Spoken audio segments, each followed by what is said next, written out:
അപ്പൊ നമ്മൾ വീണ്ടും പ്രഥമസ്കന്ധത്തിലെ 19-ാം അധ്യായത്തിലെ നിങ്ങൾ 4-ാം സ്കന്ധത്തിൽ നിന്ന് പുറകോട്ട് വരികയാണ്. ഇപ്പൊ ഇവിടെയാണ് പരീക്ഷത്ത് രാജാവിന് ഒരു ശാപം. നേരത്തെ പറഞ്ഞു പാമ്പിനെ കഴുത്തിലിട്ടു. ഈ സമയത്ത് മഹർഷിയുടെ പുത്രൻ ഈ കാഴ്ച കണ്ട് പരീക്ഷത്ത് രാജാവിനെ ശപിച്ചു. എന്റെ അച്ഛനോട്, തപസ്വിയായ അച്ഛനോട് രാജാവ് ചെയ്തതൊട്ടും ശരിയല്ല. കാരണം പാവം അദ്ദേഹം ധ്യാനിച്ചിരിക്കുന്ന ഒരാളെ ഒരു ചത്ത ഒരു പാമ്പിനെയൊക്കെ കൊണ്ടുപോയിട്ട് അപമാനിക്കേണ്ട, ഇൻസൾട്ട് ചെയ്യേണ്ട വല്ല കാര്യമുണ്ടോ? അതുകൊണ്ട് രാജൻ അങ്ങക്ക് ശിക്ഷയുണ്ട്, അങ്ങക്ക് ശിക്ഷ തരുന്നുണ്ട്. ആ ശിക്ഷയാണ് 7-ാമത്തെ ദിവസം തക്ഷകാൽ മൃത്യു. അങ്ങക്ക് എന്ത് കിട്ടും? തക്ഷകൻ കടിച്ച് മരണം. അപ്പോഴാണ് തക്ഷകന്റെ ഈ മരണ കാര്യങ്ങളൊക്കെ അറിഞ്ഞ് നേരത്തെ പറഞ്ഞു. രാജാവ് ഇത് മനസ്സിൽ വെച്ചിരുന്നില്ല. രാജാവ് മറ്റുള്ളവരോട് കൺസൾട്ട് ചെയ്ത് പ്രായോപവേശം എന്ന് പറഞ്ഞ് അങ്ങനെ അവര് ഹരിദ്വാറിൽ ഒരു കുടിലൊക്കെ കെട്ടി അതിനകത്ത് രാജാവ് ഇരിക്കുന്നു. രാജാവിന് ചുറ്റും മഹാന്മാരിയ്ക്കുന്നു. എല്ലാവരും രാജാവിനോട് നാമം ചൊല്ലാൻ പറഞ്ഞു. എല്ലാവരും ഇങ്ങനെ ഹരേ രാമ ഹരേ രാമ ഒക്കെ ജപിക്കുന്നുണ്ട്. പക്ഷെ പരീക്ഷത്ത് വളരെ സിൻസിയറായിരുന്നു. പരീക്ഷത്ത് പറഞ്ഞു, ഒരു പ്രശ്നം മനസ്സിൽ നിൽക്കുമ്പോൾ നമ്മൾ എത്ര നാമം ചൊല്ലിയാലും മനസ്സൊരിക്കലും ആ നാമത്തിൽ നിൽക്കില്ല. മനസ്സിങ്ങനെ 100 കാര്യത്തിൽ ഇങ്ങനെ പെടയും, അല്ലേ? ഇപ്പൊ നിങ്ങൾ ഗുരുവായൂർ അമ്പലത്തിൽ പോയി തുലാഭാരം തൂക്കണം എന്ന് വെച്ചിട്ടാ പോയത്. തുലാഭാരം തൂക്കാൻ പറ്റിയിട്ടില്ലേ? നിങ്ങൾ തൊഴുതിട്ട് ഒന്ന് തുലാഭാരം തൂക്കാന്ന് വെച്ചപ്പോ നിങ്ങൾ നോക്കൂ, ക്യൂവിൽ നിന്ന് പോയി. നിങ്ങൾ ക്യൂ ആണ്, പോകുന്നുമില്ല, സ്റ്റക്കായി. അപ്പോഴേക്കും അവിടെ പുണ്യാഹം വന്നു. പിന്നീട് അനൗൺസ്മെന്റ് വരികയാണ്, തുലാഭാരം 11 മണിക്ക് ക്ലോസ് ചെയ്യുന്നു. നിങ്ങൾ ആൾറെഡി 10:45 തൊഴാനും പറ്റിയില്ലേ. ഇനി എന്തായിരിക്കും നിങ്ങളുടെ മനസ്സിലുണ്ടാവുക? തൊഴണോ തുലാഭാരത്തിന് പോണോ? ഏതിന് പോണം?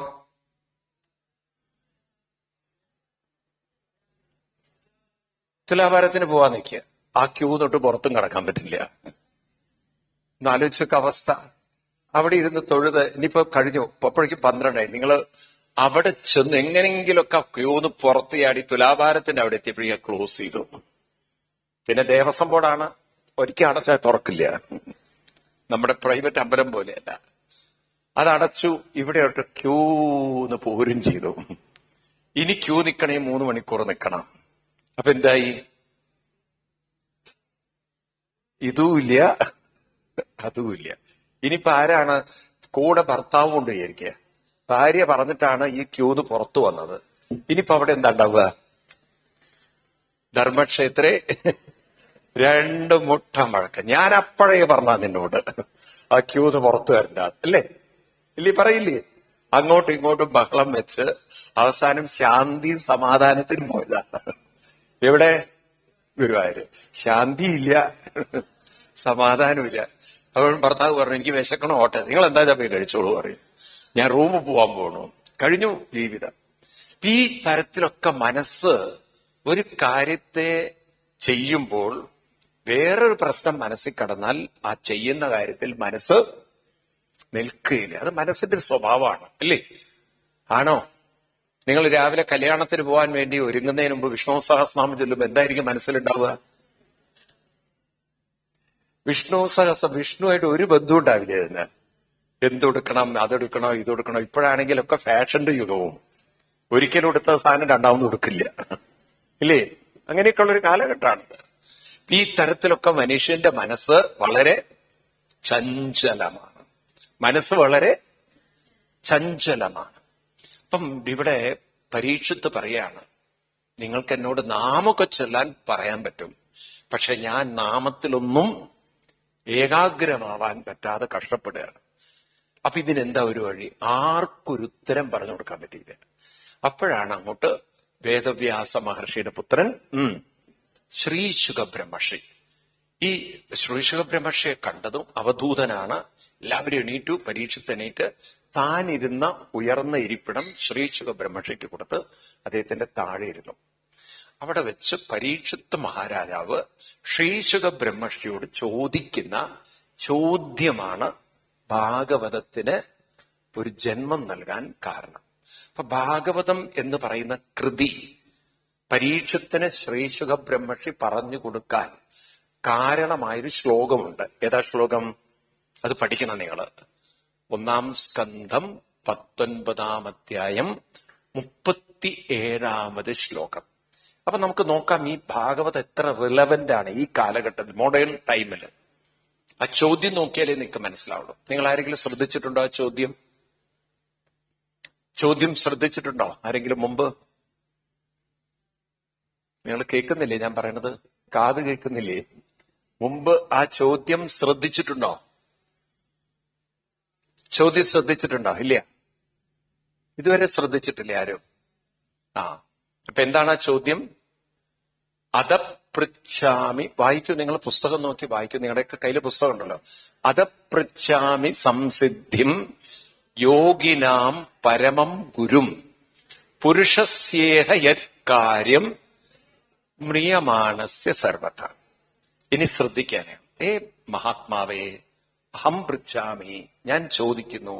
അവിടുന്ന് ആരാണ്? യോഗിനാം പരമം ഗുരും, പരമ ഗുരുവാണ്. യോഗികൾ, എല്ലാ യോഗവും അറിയുന്ന പരമ ഗുരുവാണ്. ഇനി എനിക്ക് എന്താ ചോദിക്കാനുള്ളത്?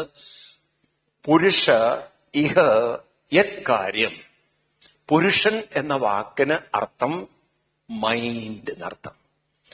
പുരി എന്ന് പറഞ്ഞ ശരീരം. പുരീശയന ഈശൻ, പുരീശൻ. ഈ പുരുഷൻ എന്ന വാക്കിന് ആണ് എന്നർത്ഥത്തിലല്ല. പുരം എന്ന് പറഞ്ഞ ശരീരം. ഈ ശരീരത്തില് നിങ്ങൾ സ്വയം നോക്കുക. രാവിലെ എണീക്കണം, ഉണർന്നു കഴിഞ്ഞാൽ എണീക്കണം. ആരാ ഈ ശരീരത്തിന് ഇൻസ്ട്രക്ഷൻ കൊടുക്കുന്നത്? പല്ല് തേക്കണം, ബാത്റൂമിൽ പോണം, കുളിക്കണം. ആരാ ബോഡിയോട് പറയുന്നത്? നമ്മുടെ ഉള്ളിൽ നിന്ന് ആരാ പറയുന്നത്? മൈൻഡ്. എനിക്ക് വിശക്കുന്നു, എനിക്ക് ദാഹിക്കുന്നു, കുറച്ച് വെള്ളം. ഇതൊക്കെ ആരാ പറയുന്നത്? വയറാണോ മൈൻഡാണോ? മൈൻഡാണ്. അപ്പം ഈ ശരീരത്തിന് ഡയറക്ഷൻ കൊടുക്കുന്ന, ഈ ശരീരത്തിന് നിർദ്ദേശം കൊടുക്കുന്ന ഈശനാണ് ആര്?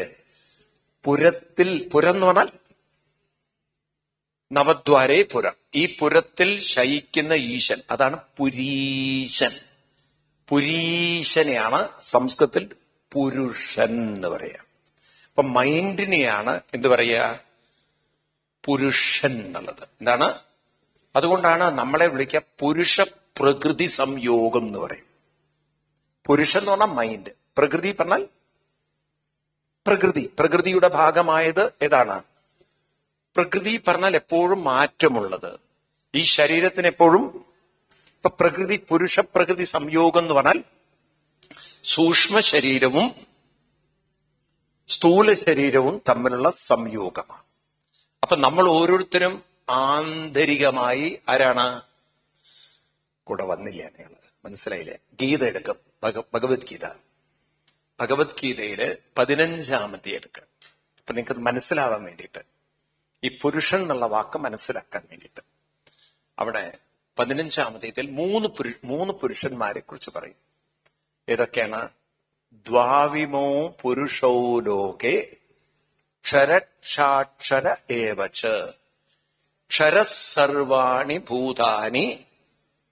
എത്രാമത്തെ ശ്ലോകം? 16 അല്ലേ? 16 കണ്ടോ? ശ്ലോകം കണ്ടോ? ദ്വാവിമോ പുരുഷോ ലോകേ. രണ്ട് പുരുഷന്മാരും. ഏതൊക്കെയാണ്? ക്ഷര അക്ഷര. ഏതൊക്കെയാണ്? ക്ഷരപുരുഷനും അക്ഷരപുരുഷൻ. അതിലേതാണ്? ക്ഷര സർവാണി ഭൂതാനി കൂടസ്ഥ അക്ഷര ഉച്യതേ. കൂടസ്ഥ പുരുഷൻ. കൂടം എന്ന് പറഞ്ഞാൽ ശരീരം. ഇതിൽ സ്ഥൻ, കൂടത്തിൽ സ്ഥാപിതനായിരിക്കുന്ന അല്ലെങ്കിൽ കൂടത്തിൽ സ്ഥിതി ചെയ്യുന്ന പുരുഷനെയാണ് കൂടം എന്ന് പറഞ്ഞാൽ എന്താണ്? ഏതിനെ ഉദ്ദേശിക്കുന്നത്? ശരീരത്തെയാണ്. അപ്പൊ ശരീരത്തിൽ സ്ഥിതി ചെയ്യുന്ന പുരുഷനെയാണ് കൂടസ്ഥ. അപ്പൊ ആ കൂടസ്ഥ പുരുഷനാണ് മൈൻഡ്. ഇനി മനസ്സിനും അപ്പുറത്തൊരു പുരുഷൻ ഉണ്ട്. അതാരാണ്? ഉത്തമ പുരുഷസ്തു അന്യ പരമാത്മാ ഇതി ഉദാഹൃതം. നോക്കൂ നിങ്ങൾ, ഇല്ലേ? അപ്പൊ ഇനി മറ്റൊരു പുരുഷനും കൂടിയുണ്ട്. ആരാണ്? ഈ മനസ്സിനെ പോലും, നിങ്ങൾക്കത് മനസ്സിലായില്ല, മനസ്സിനെ നമ്മളെ എപ്പോഴും നമ്മളിലേക്ക് നോക്കി ഒരു സത്യം കണ്ടെത്തണം. നമ്മൾ ഇവിടെ ഈ നിമിഷം ഇരിക്കുന്നത് മനസ്സ് ഉള്ളതുകൊണ്ടാണ്. If there is no mind, there is no life. If there is no mind, there is no relationship. ഈ മനസ്സെന്ന് പറയുന്ന സാധനം ഇത് ഉണർന്നു വരുന്നത് ആര് കാരണം? അതാണ് നമ്മൾ എപ്പോഴും ഓർക്കേണ്ടത്. അത് ഞാനല്ല ഉണർത്തിയത്. It is not me. I can't do that.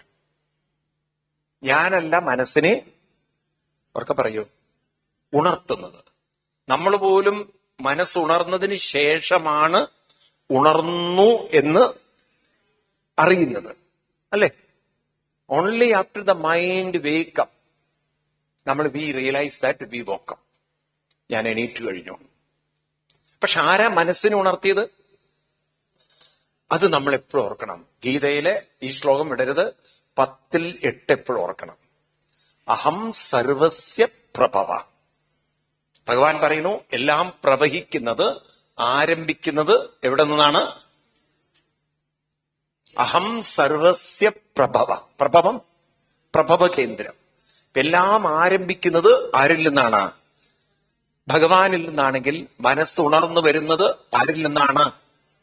അപ്പൊ നമ്മള് ഡെയിലി ആരോടൊപ്പം ഉണർന്നു വരുന്നത്? ആരുടെ അനുഗ്രഹം കൊണ്ടാണ് ഉണർന്നു വരുന്നത്? അത് ആർക്കെങ്കിലും അറിയോ നമ്മളെ കൂടെ ഭഗവാൻ ഈ രൂപത്തിലുണ്ടെന്ന്? അതാരും ശ്രദ്ധിക്കുന്നില്ല. അപ്പൊ നമ്മുടെ വിചാരം മൈൻഡ് ഒരു വാക്യൂത്തിൽ നിന്ന് ഉണർന്നു വരും. അങ്ങനെ ഒരിക്കലും സംഭവിക്കില്ല. അതെപ്പോഴും സയൻസ് അപ്ലൈ ചെയ്യണം. അത് nothing can appear, nothing can manifest from nothingness. ഒന്നും ശൂന്യതയിൽ നിന്ന് വരില്ല. എന്തെങ്കിലും അപ്പിയർ ചെയ്യുന്നെങ്കിൽ definitely there must be an existence. അതാണ് നമ്മുടെ ഹിന്ദു മതം പഠിപ്പിക്കുന്നത്. തന്നെയാണ് ഫിസിക്സ് പഠിപ്പിക്കുന്നത്. അതായത് neither energy can be created nor it can be destroyed എന്ന് പറയുമ്പോൾ എന്താ പറയുന്നത്? എനർജി ക്രിയേറ്റ് ചെയ്യാൻ പറ്റില്ല പറഞ്ഞാൽ there must be some existence, there must be some substance. ഒരു സബ്സ്റ്റൻസ് ഉണ്ടെങ്കിൽ ഒരു എക്സിസ്റ്റൻസ് ഉള്ളൂ. ഒരു കംപ്ലീറ്റ് ബ്ലാങ്ക്നെസ്സിൽ നിന്നൊന്നും ഉണ്ടാവില്ല. അപ്പൊ മൈൻഡ് ഒരു ബ്ലാങ്ക്നെസ് എന്നല്ല വരുന്നത്. മൈൻഡ് വരുന്നത് അതിനെ ഉണർത്തുന്ന ഒരു ശക്തിയിൽ നിന്നാണ്. അപ്പൊ മനസ്സിനെ ഉണർത്തുന്ന ശക്തിയാണ് ഈശ്വരൻ എന്ന് പഠിക്കണം. ആരാണ് ഈശ്വരൻ? മനസ്സിനെ ഉണർത്തുന്ന ശക്തിയാണ് ഈശ്വരൻ. അങ്ങനെ ഒരു ശ്ലോകം ഭാഗവതത്തിലുണ്ട്. ധ്രുവന്റെ ഇപ്പൊ നിങ്ങൾ ചൊല്ലിയതേ ഉള്ളൂ. യോന്ത പ്രവിശ്യ മമവാചമിമം പ്രസുപ്താം സഞ്ജീവയത്യഖില ശക്തിധരസ്വദാംനം അന്യാംശ യോ അന്തപ്രവിശ്യ, ഉള്ളിൽ പ്രവേശിച്ച് സുപ്തം ഉറങ്ങ. വാചം എന്ന് പറഞ്ഞാൽ മനസ്സ്. സഞ്ജീവയതി, ജീവയതി. അപ്പം ആരാണോ ഉറങ്ങിക്കിടക്കുന്ന മനസ്സിനെ ഉണർത്തുന്നത്? അത് തന്നെയാണ് ഭഗവാൻ. അപ്പൊ ഭഗവാൻ ആരാണെന്ന് ചോദിച്ചു കഴിഞ്ഞാൽ മനസ്സിനെ ഉണർത്തുന്നവൻ. കേനോപനിഷത്ത് എന്നൊരു ഉപനിഷത്ത്, അതിൽ തുടക്കം തന്നെ കേനേഷിതം പദതി പ്രേഷിതം മന, കേന പ്രഥമ പ്രൈതിയുക്ത എന്നൊക്കെയുള്ള ശ്ലോകങ്ങൾ. ആരാൽ പ്രേരിതമായിട്ടാണ് മനസ്സ് രാവിലെ ഉണരുന്നത്? മറ്റൊരു ഉപനിഷത്തിൽ പറയും മയ്യേ, ഭഗവാൻ പറയും, അതായത് ഈ തത്വത്തിന്റെ തലത്തിൽ നിന്ന് പറയും, മയ്യേവ സകലം ജാതം മയി സർവം പ്രതിഷ്ഠിതം മയി സർവം ലയം യാതി. എന്നിൽ നിന്ന് ഉണരുന്നു, എന്നിൽ നിലനിൽക്കുന്നു, എന്നിലെ തത് ബ്രഹ്മം എന്നാണ്. അതാണ് ബ്രഹ്മം.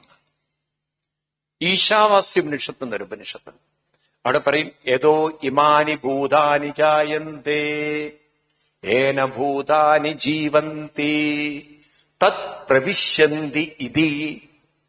ഏതൊന്നിൽ നിന്നാണോ ഭൂതങ്ങൾ ജായന്തേ, എവിടെയാണോ ഭൂതങ്ങൾ ജീവന്തി തത് ഏവ പ്രവിശന്തി, അവിടെ തന്നെയാണ് പ്രവേശിക്കുന്നത്.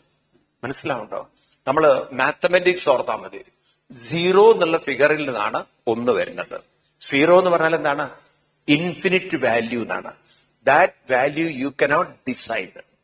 0 എന്ന് പറഞ്ഞാൽ നത്തിങ് അല്ല. 0 പറഞ്ഞാൽ ഇമ്മെഷറബിൾ വാല്യൂ ആണ്. ഏതിന്? 0 എന്ന് പറഞ്ഞാൽ. അതിങ്ങനെ മനസ്സിലായി? ഒന്നിന്റെ പിന്നിൽ അങ്ങോട്ട് ഇട്ടു കൊടുക്കും നിങ്ങളൊരു 10 രൂപയ്ക്ക് പകരം അറിയാതെ നിങ്ങളുടെ ഡിജിറ്റില് പൂജ ഇങ്ങനെ അവർത്തിപ്പോയി. എന്നിട്ട് പേന്നൊറ്റടി.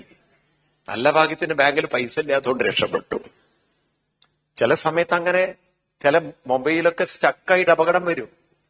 മനസ്സിലായില്ലേ? 1000 രൂപ അടയ്ക്കേണ്ടതൊക്കെ 10,000 ലാക്കൊക്കെ അടച്ചു. കാര്യം ഈ 0 ചിലപ്പോ അങ്ങോട്ട് സ്റ്റക്കായി കഴിഞ്ഞാൽ അറിയാതെ വിചാരിക്കും എന്ത്, ചില സമയത്ത് ഹാങ് ആവും. ഫോൺ ഹാങ് ആവുമ്പോ എന്ത് ചെയ്യും? നിങ്ങള് ഒന്നുകൂടി പ്രസ് ചെയ്യും. അപ്പൊ എന്ത് പറ്റി? നിങ്ങൾ അറിയാതെ പേ ബട്ടൺ ടിക് അടിച്ചും പോയി. അങ്ങനെ പല ആൾക്കാരും ബാങ്കിൽ വിളിച്ചു പറയും, അയ്യോ ഞാൻ അറിയാതെ പറ്റിയതാണ്, എനിക്ക് തിരിച്ചു തരേണ്ട എന്റെ പൈസ ഉണ്ടോ? ഈ തരത്തിലൊക്കെ അപകടം പറ്റാറുണ്ട്. ഇന്നിപ്പോ ഡിജിറ്റൽ ആയപ്പോ ആകെ പ്രശ്നമാണ്. അതുകൊണ്ടാണ് പലർക്കും ഡിജിറ്റൽ ആവാൻ പേടി. ഇത് എന്താ ചെയ്യാന്നറിയില്ല. ഈ ഗൂഗിൾ പേ അങ്ങനെയൊക്കെയുള്ള സാധനങ്ങളുണ്ട്, ചിലർക്ക് ഉപയോഗിക്കാനേ പേടിയാണ്. അതൊക്കെ കണ്ടു കഴിഞ്ഞാൽ തന്നെ അവരുടെ ഉള്ളിൽ പേടിയാണ്, വല്ലവരും എന്നെ പറ്റിക്കുവോ. മനസ്സിലായില്ല? ഇങ്ങനെയൊക്കെയുള്ള പേടിയുള്ളവരുണ്ട്. പോട്ടെ. അപ്പൊ പറഞ്ഞു വരുന്നത് 0യിൽ നിന്ന് 1, 2, 3, 9 കഴിഞ്ഞാൽ വീണ്ടും. അപ്പൊ ഇത് എന്റെ ചോദ്യത്തിന് ഉത്തരം തന്നെ. ഇതൊരു സ്ട്രെയിറ്റ്. ഇന്നലെ നമ്മൾ ചോദിച്ചു സൂര്യൻ എവിടെ അസ്തമിക്കുന്നത് എന്ന്. ഇന്നലെ എവിടെയാ നമ്മൾ പറഞ്ഞത്? സൂര്യൻ എവിടെ അസ്തമിക്കുന്നത്? പടിഞ്ഞാറല്ല, കിഴക്ക് തന്നെയാണ്. അതെങ്ങനെ? കാര്യം രാവിലെ വരുന്നത് കിഴക്കുന്നാണ്. അതുകൊണ്ട് എവിടെ തന്നെ പോയി കാണും എന്ന് പറഞ്ഞ പോലെ 0യിൽ നിന്ന് 9 കഴിഞ്ഞാൽ വീണ്ടും 0, 10. അപ്പൊ ഈ 0 to 0 സ്ട്രെയിറ്റ് ലൈൻ ആണോ? ഇതൊരു സൈക്കിൾ ആണോ? ഇനി നിങ്ങൾ പറയണം. 0യിൽ നിന്ന് വീണ്ടും 0യിലേക്ക് അത് എത്തുന്നത് ഒരു സ്ട്രെയിറ്റ് ലൈൻ ആണോ അതോ സൈക്കിൾ ആണോ? അല്ലേ? അപ്പൊ അങ്ങനെയാണെങ്കിൽ ഈ 0ന്റെ വില എത്രയാ? 0 എന്ന് പറഞ്ഞാൽ നത്തിങ് എന്നാണോ ഇൻഫിനിറ്റ് എന്നാണോ? ഇമ്മെഷറബിൾ ആണ്, അളക്കാൻ പറ്റില്ല, അൺകൗണ്ടബിൾ ആണ്, അത്രയും ഉണ്ട്. അല്ലേ? That is the value of 0. അപ്പൊ അങ്ങനെ ഒരു 0ത്തിൽ നിന്ന് 1 വരുന്നു എന്ന് പറഞ്ഞാൽ നിങ്ങൾക്ക് ഡിസൈഡ് ചെയ്യാൻ പറ്റാത്ത വാല്യൂയിൽ നിന്നാണ് ഏത് വരുന്നത്? 1 വരുന്നെങ്കിൽ ഈ മൈൻഡ് അപ്പിയർ ചെയ്യുന്നതും ഇതുപോലെ ഒരു ഇൻഫിനിറ്റ് എനർജിയിൽ നിന്നാണ്. അതാണ് നമുക്ക് ആര്? ഈശ്വരൻ എപ്പോഴും ഓർപ്പിക്കണം. ഈശ്വരൻ ആരാണ്? മനസ്സിനെ ഉണർത്തുന്ന ബോധശക്തിയാണ്. ആര്? ഈശ്വരൻ. അത് നമ്മളാരും പഠിക്കുന്നില്ല, അത് നമ്മൾ ഉറപ്പിക്കണം. ഇപ്പൊ ഡെയിലി നമ്മൾ ഉണർന്നു വരുമ്പോൾ ആരാ ഉണർത്തുന്നത്? ഭഗവാനാണ്, ഈശ്വരനാണ് ഉണർത്തുന്നത്. ഏതു രൂപത്തിൽ? ബോധരൂപത്തിൽ. ആ ഭഗവാനെയാണ് പരമാത്മാവ് എന്ന് വിളിക്കുന്നത്. നിൽക്കട്ടെ, നമുക്ക് വീണ്ടും വിഷയത്തിലേക്ക് വരാം. അപ്പൊ ഇവിടെ നമ്മളാകുന്ന പുരുഷൻ, ഈ മനസ്സ് ഓരോരോ അനുഭവങ്ങളിലൂടെ കടന്നു പോകുമ്പോൾ ചില അനുഭവങ്ങളൊക്കെ മരണതുല്യമായ അനുഭവമാവും. മരണം എന്ന് പറഞ്ഞാൽ എന്താണ്?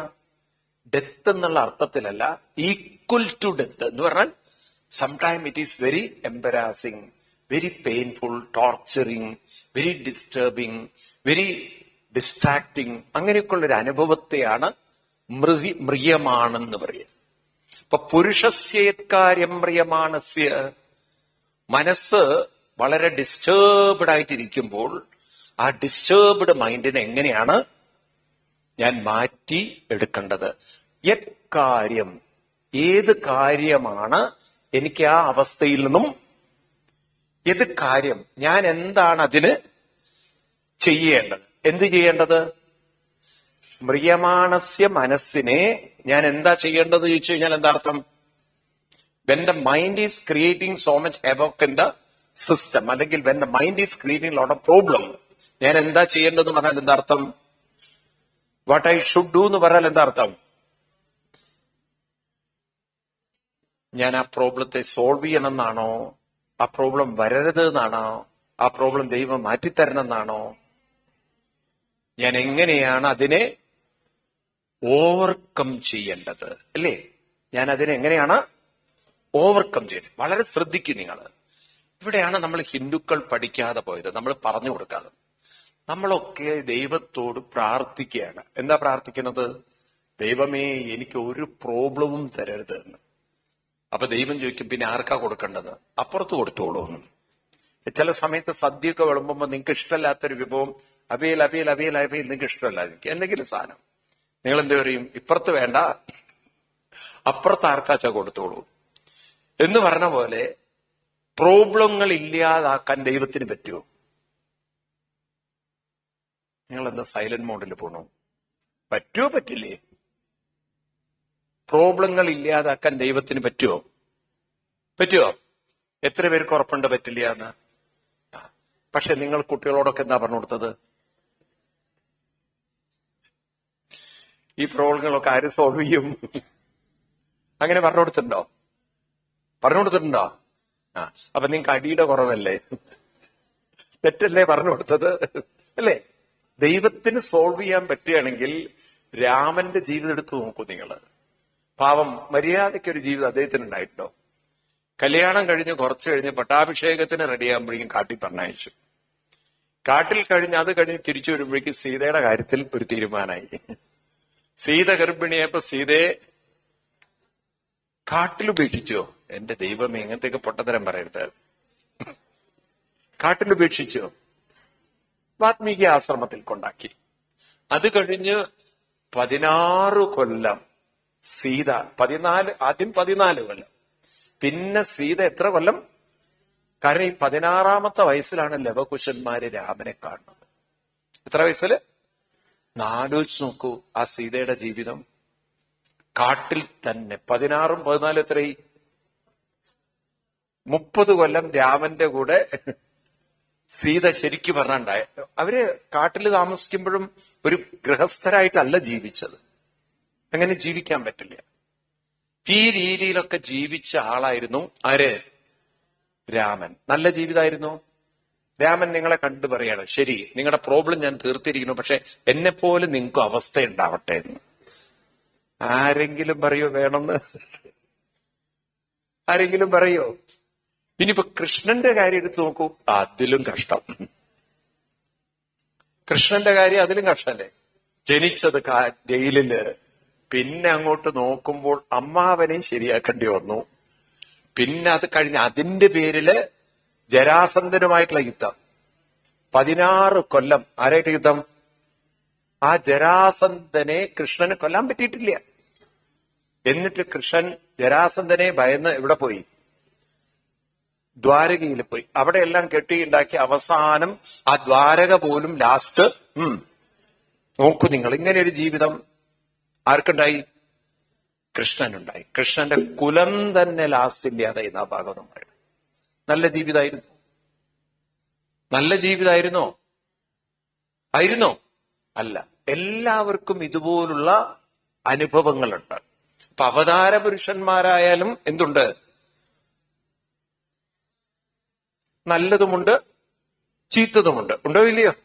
എല്ലാവർക്കും ഉണ്ട് നല്ലതും ചീത്തതും. അപ്പൊ ദൈവം നമ്മുടെ പ്രശ്നം പരിഹരിക്കുന്ന ആളാണോ? ദൈവം നമുക്ക് ശക്തി തരുന്നതാണോ? നമ്മൾ അങ്ങനെയല്ല പറഞ്ഞു കൊടുക്കുന്നത്. നമ്മൾ പഠിക്കുന്നതൊക്കെ ദൈവം നമ്മുടെ പ്രശ്നം പരിഹരിക്കുന്നതാണ്. അപ്പൊ നമ്മുടെ മനസ്സിനെ ഉണർത്തുന്ന ശക്തിക്ക് നമ്മുടെ പ്രോബ്ലത്തിൽ നിന്നും നമ്മളെ ഉയർത്താൻ പറ്റും. പക്ഷെ ആ കണക്ഷൻ കിട്ടണം. നമ്മളിപ്പോ കണക്ട് ചെയ്യുന്നത് എങ്ങനെ അറിയോ? ദൈവം എന്ന് പറയുന്നത് പുറത്താണെന്നാണ്. ആ പുറത്തുള്ളൊരു ശക്തി എന്റെ പ്രശ്നം പരിഹരിക്കുന്നതാണ്. ഇവിടെ പരീക്ഷത്ത് ചോദിച്ചത്, അതുകൊണ്ടാണ് ഈ ചോദ്യം വളരെ പ്രധാനം. എന്റെ പ്രോബ്ലം പരിഹരിച്ചിരുന്നല്ല, പ്ലീസ് സോൾവ് മൈ പ്രോബ്ലം എന്നല്ല പറഞ്ഞത്. പിന്നെന്താണ്? തക്ഷകനെ തട്ടിക്കളയൂന്നല്ല. തക്ഷകനല്ലേ മരിക്കുക, തക്ഷകനില്ലാതെ ആവട്ടെ. പിന്നെന്താണ്? എന്റെ പ്രോബ്ലത്തിന് എന്തുകൊണ്ട് എനിക്കിങ്ങനെ പ്രോബ്ലം ഉണ്ടായി? ചിലരതാ ചോദിക്കുക, എനിക്ക് എന്തുകൊണ്ടാ ഇങ്ങനെ സംഭവിച്ചത് എന്ന്. ഇല്ലേ? എന്തുകൊണ്ടാ അങ്ങനെ ചോദിക്കുന്നവരില്ലേ? Why it happen to me? അതും ചോദിച്ചില്ല. ആര്? പരീക്ഷത്ത് ചോദിച്ചില്ല. സംഭവിച്ചത് എന്തായാലും സംഭവിച്ചു. ചില വീട്ടിലൊക്കെ കാണാം മരണമൊക്കെ സംഭവിക്കുമ്പോ, എന്റെ കൃഷ്ണ എനിക്ക് എന്താ അങ്ങനെ പറ്റിയതെന്ന് അങ്ങനെ കരയുന്നവരുണ്ട്. എന്താ സംഭവിച്ചത്? അങ്ങനെ ഇരുന്ന് കരഞ്ഞില്ലേ, ഞാൻ എന്തിനാ ആ മഹാനെ ഇത് ചെയ്തത്, ചത്ത പാമ്പിനെയൊക്കെ കൊണ്ടിട്ടത്, എനിക്ക് എന്ത് ബുദ്ധിയാ തോന്നിയത്, ഏത് രാഹുവിന്റെ ദോഷം കൊണ്ടാണ്? അതൊന്നും ആരും ചോദിച്ചില്ല. പരീക്ഷത്ത് ചോദിച്ചില്ല. പരീക്ഷത്തിന്റെ ചോദ്യം സ്പെസിഫിക് ആണ്. സംഭവിച്ചത് എന്തായാലും സംഭവിച്ചു. ഇനി how can I overcome that? ഏതാ ശരിയായിട്ടുള്ള അപ്രോച്ച്? എന്തുകൊണ്ട് സംഭവിച്ചു എന്നുള്ളതാണോ? മഹാന്മാരെ നിങ്ങൾ പരിഹരിച്ചു തരൂ എന്നതാണോ? അതോ ഹൗ ക്യാൻ ഐ ഓവർ? ഏതാ ഇതിൽ അപ്രോച്ച് ശരി? നമ്മൾ ഏത് അപ്രോച്ച് എടുക്കുക? നമ്മൾ പൊതുവെ ഏത് അപ്രോച്ച് എടുക്കുക? സത്യം പറയണം, നുണ പറയരുത്. എന്തുകൊണ്ട് എനിക്കിങ്ങനെ? അങ്ങനെ ചോദിക്കുന്നവർ എത്ര പേരുണ്ടാവും? കൈ പൊക്കണ്ട, നിങ്ങളുടെ മുഖം കാണും. രണ്ടാമത്തെ കൂട്ടരെന്താ പറയുന്നത്? ഭഗവാനെ ഒന്ന് മാറ്റി തരണം, ഈ പ്രശ്നം എങ്ങനെങ്കിലും ഒന്ന് മാറ്റി തരണം. അങ്ങനെ കുറച്ചു പേരുണ്ടാവില്ലേ? ഇല്ലേ? എന്നാ പരീക്ഷത്ത് ഈ രണ്ട് ചോദ്യം ചോദിച്ചില്ല. എങ്ങനെ എന്റെ പ്രശ്നം പരിഹരിച്ചു തരണം എന്നും പറഞ്ഞില്ല, എനിക്ക് എന്തുകൊണ്ട് ഇങ്ങനെ സംഭവിച്ചു. മറിച്ച് എന്താ പറഞ്ഞത്? ഇതിനെ ഞാൻ എങ്ങനെ ഓവർകം. അതാണ് ഭാഗവതത്തിന്റെ ഏറ്റവും ഒരു ഗ്രേറ്റ്നെസ് എന്ന് പറയുന്നത്. ഭാഗവതം നമ്മളെ, നമ്മുടെ പ്രശ്നങ്ങളെ ഫേസ് ചെയ്യാൻ, ഓവർകം ചെയ്യാൻ സ്ട്രെങ്ത് തരുന്നൊരു പുസ്തകം. എന്താ Bhagavatam? Bhagavatam gives us strength. എന്തിന്? നമ്മുടെ ജീവിതത്തിലെ പ്രശ്നങ്ങളെ ഓവർകം ചെയ്യാൻ അത് എന്ത് ചെയ്യുന്നു? മെന്റൽ സ്ട്രെങ്ത് തരുന്നു. വേണ്ടേ? വേണോ വേണ്ടയോ? ഇത് നമുക്ക് നേടിയെടുക്കാൻ സാധിക്കണം.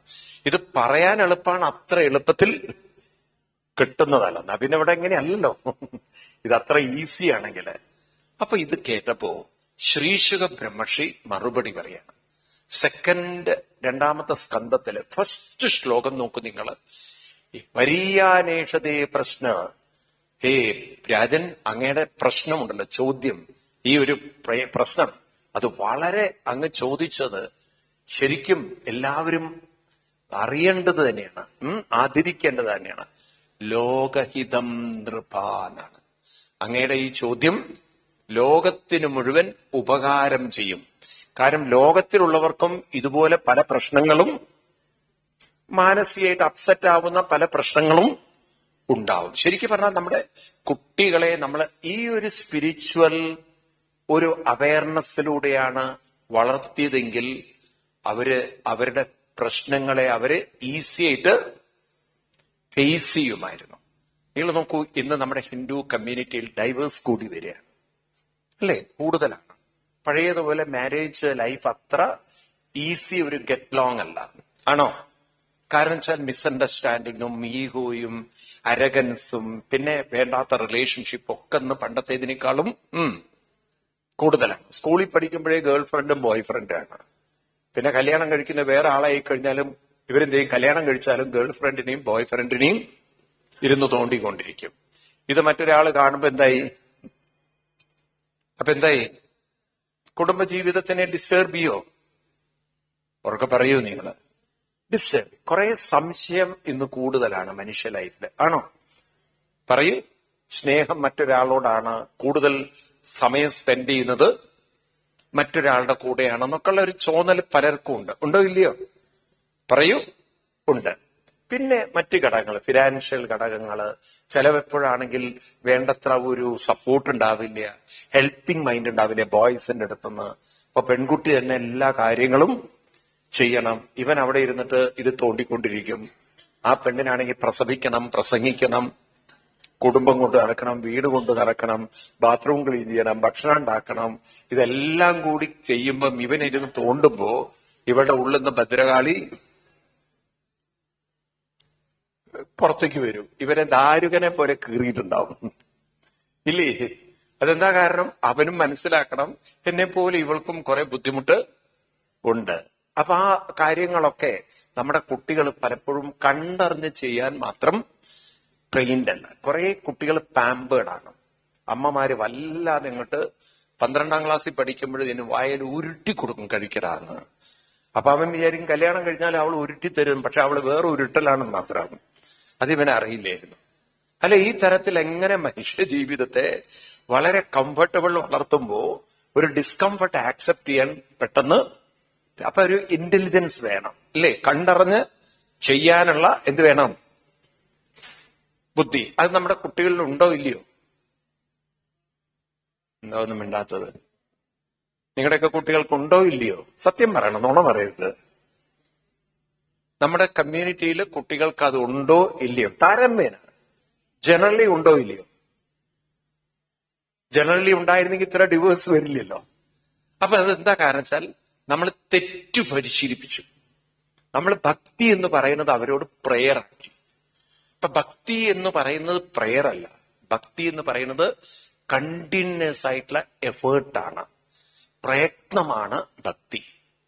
നമ്മൾ നിരന്തരം ചില അനുഷ്ഠാനങ്ങൾ ചെയ്യുന്നതാണ് ഭക്തി. എന്താണ് അതിന്റെ വ്യത്യാസം? പ്രേയറും പ്രാക്ടീസും തമ്മിൽ, പ്രേയറും അതുപോലെ സാധന എന്ന് പറയുന്നതിന് വ്യത്യാസമുണ്ട്. പ്രേയർ ചൊല്ലുക പറഞ്ഞാൽ അതൊരു റിക്വസ്റ്റ് ആണ് ദൈവത്തോട്. ദൈവത്തോട് നമ്മൾ ഒരു കറപ്റ്റഡ് പരിപാടിയാണത്, ഒരു കറപ്ഷനാണ്. എന്താ കറപ്ഷൻ? ബ്രൈബിംഗ് ആണത്. എന്താ ബ്രൈബിംഗ്? കുട്ടികളെ ബ്രൈബറി പഠിപ്പിക്കുന്ന ആദ്യം നിങ്ങളാണ്. എന്താ ബ്രൈബിംഗ്? പരീക്ഷ പാസ്സാക്കി തന്നാൽ ഞാനൊരു തേങ്ങ ഉടയ്ക്കാന്ന്. അപ്പൊ പാവം ഗണപതി ഭഗവാൻ കാത്തിരിക്കവനെ പരീക്ഷ പാസ്സായിട്ട് വേണം ഒരു തേങ്ങ ഉടച്ച് കിട്ടാൻ, ഇല്ലേ? അത് ഈ ശബരിമലയ്ക്കൊക്കെ പോകുമ്പോണ്ടല്ലോ, ചില വീട്ടിൽ നിന്ന് 10ാം ക്ലാസ്സിലൊക്കെ പഠിക്കുന്ന കുട്ടികളുടെ അച്ഛന്മാര് ഓരോ സബ്ജക്റ്റിനും തേങ്ങ നിറച്ചുണ്ടാവും. മനസ്സിലായില്ലേ? പിന്നെ ചെറിയ തേങ്ങ ഉണ്ടാവും. എന്നാൽ അമ്മ ഇവിടുന്ന് വിളിച്ചു പറയും മാത്സിന് പൊട്ടിക്കണം. കാരണം മാത്സിനുള്ള എല്ലാ പ്രശ്നങ്ങളും അച്ഛൻ തേങ്ങ ഉടച്ചു കഴിഞ്ഞാൽ തീരുന്നുള്ള രീതിയിൽ. അങ്ങനെയൊക്കെയുള്ള അച്ഛന്മാരുണ്ട്. ഒരച്ഛൻ അങ്ങനെ ശബരിമലയില് അവിടെ എത്തി, ആ 18ാം പടിയുടെ താഴെ എത്തി. തേങ്ങ അറിയാൻ നേരത്താണ് അമ്മ പറയുന്നത് മോഡൽ എക്സാം റിസൾട്ട് വന്നു. എന്നിട്ട് പറഞ്ഞു മാത്സിന്റെ തേങ്ങ നല്ലോണം പൊട്ടിക്കണം എന്ന്. കാര്യം ഇവൻ മാത്സിൽ വളരെ മോശമാണ്. അപ്പോഴേക്കും ഭർത്താവ് അവിടെ നിന്ന് തുടങ്ങി, എത്ര കാശാ ഞാൻ ട്യൂഷന് ചെലവഴിക്കുന്നത്, അവന് തീരെ റെസ്പോൺസിബിലിറ്റി ഇല്ല, നീയാണ് അവനെ വഷളാക്കുന്നത്, അവൻ മൊബൈലിലോ ഇരുന്ന് അവനെ നീ വഷളാക്കിയതെന്ന് ഭാര്യയെ കുറെ ചീത്ത. എവിടുന്നാണ്? അതിന്റെ ഇടയിൽ പിന്നിലുള്ള സ്വാമി മൂവ് ചെയ്യൂ. ഈ ഭാര്യയോടും മകനോടുള്ള ദേഷ്യം ഒറ്റ വിളിയാണ്, സ്വാമിയേ ടാത്തു. പിന്നെയാണ് ശബ്ദം കേട്ടപ്പോഴാ മനസ്സിലായത് തേങ്ങയല്ല, മൊബൈലാ. മൊബൈൽ എടുത്തൊരൊറ്റ പൂശിയത്. കാരണം ഇത് തേങ്ങയാണെന്ന് ഒരാൾക്ക് ബോധമില്ല. അങ്ങനെയുള്ള പൊട്ടന്മാരുണ്ട് നമ്മുടെ. കാരണം അങ്ങനെയാണ് നമ്മൾ പഠിച്ചിരിക്കുന്നത്. പ്രേയറാണ്. പ്രേയർ എന്ന് പറഞ്ഞാൽ ഒരു റിക്വസ്റ്റ് ആണ്, ഒരു എക്സ്പെക്ടേഷൻ ആണ്, ഒരു ബ്രൈബറിയാണ്. ആണോ അല്ലയോ? നേരെ മറിച്ച് സാധന എന്ന് പറഞ്ഞാൽ കൺസിസ്റ്റന്റ് ആയിട്ടുള്ള പ്രാക്ടീസാണ്. നമ്മൾ ഒരു കാര്യം മനസ്സിലാക്കണം, എന്ത് നമ്മൾ കൺസിസ്റ്റന്റ്ലി പ്രാക്ടീസ് ചെയ്യുന്നോ അത് നമ്മുടെ ക്യാരക്ടറായിട്ട് മാറും. നമ്മൾ നിരന്തരം എന്ത് പ്രാക്ടീസ്, ഇപ്പൊ നോക്കൂ നിങ്ങൾ, മ്യൂസിക്, സംഗീതം ഡെയിലി സാധകം ചെയ്യുന്ന ആള് കുറെ കഴിഞ്ഞാൽ അതിൽ എക്സ്പേർട്ട് ആവും. ആണോ? ഈ പ്രൊഫഷണൽ എക്സ്പേർട്ടിസം എപ്പോഴാ വരിക? ഒരു കാര്യത്തിൽ നിങ്ങളൊക്കെ ഇപ്പം ഭക്ഷണം വെക്കുന്നതില് വളരെ എക്സ്പേർട്ട് ആവുന്നത് എങ്ങനെയാ? കല്യാണം കഴിഞ്ഞ പിറ്റേ ദിവസം നിങ്ങൾ സാമ്പാർ വെച്ചിട്ട് സാമ്പാറായിരുന്നോ? അതുപോലെ മുളകൂഷ് എന്തെങ്കിലാണ്, അത് സാമ്പാറാവുന്ന എപ്പോഴാ? കുറെ കാലം വെച്ച് ഒരു പരിചയം വരും. ആണോ അല്ലയോ? നിങ്ങൾ നോക്കൂ, ചപ്പാത്തിയൊക്കെ നിങ്ങൾ ആദ്യം ചുടുമ്പോ ചപ്പാത്തിയുടെ ഷേപ്പ് എന്തായിരിക്കും? പിന്നെ ഉണ്ടാക്കി. കാരണം ഇപ്പൊ നമ്മൾ മലയാളികൾ എന്ന് പറഞ്ഞാൽ വൈകുന്നേരം മുഴുവൻ ചപ്പാത്തിക്കാരായി. കാരണം ആരോ നമ്മളെ പഠിപ്പിച്ചിട്ടുണ്ട് ചപ്പാത്തി കഴിച്ചാൽ ഷുഗർ വരില്ല എന്ന്. ഏറ്റവും കൂടുതൽ ഷുഗർ അകത്തിലാണുള്ളത്. ഈ നോർത്ത് ഇന്ത്യക്കാർ നേരെ വിപരീതമാണ് പഠിക്കുന്നത്. അവര് പറയുന്നത് രാത്രി ചപ്പാത്തി കഴിക്കാൻ റൈസ് കഴിക്കുക എന്നത്. അവരിപ്പോ റൈസ് കഴിക്കും.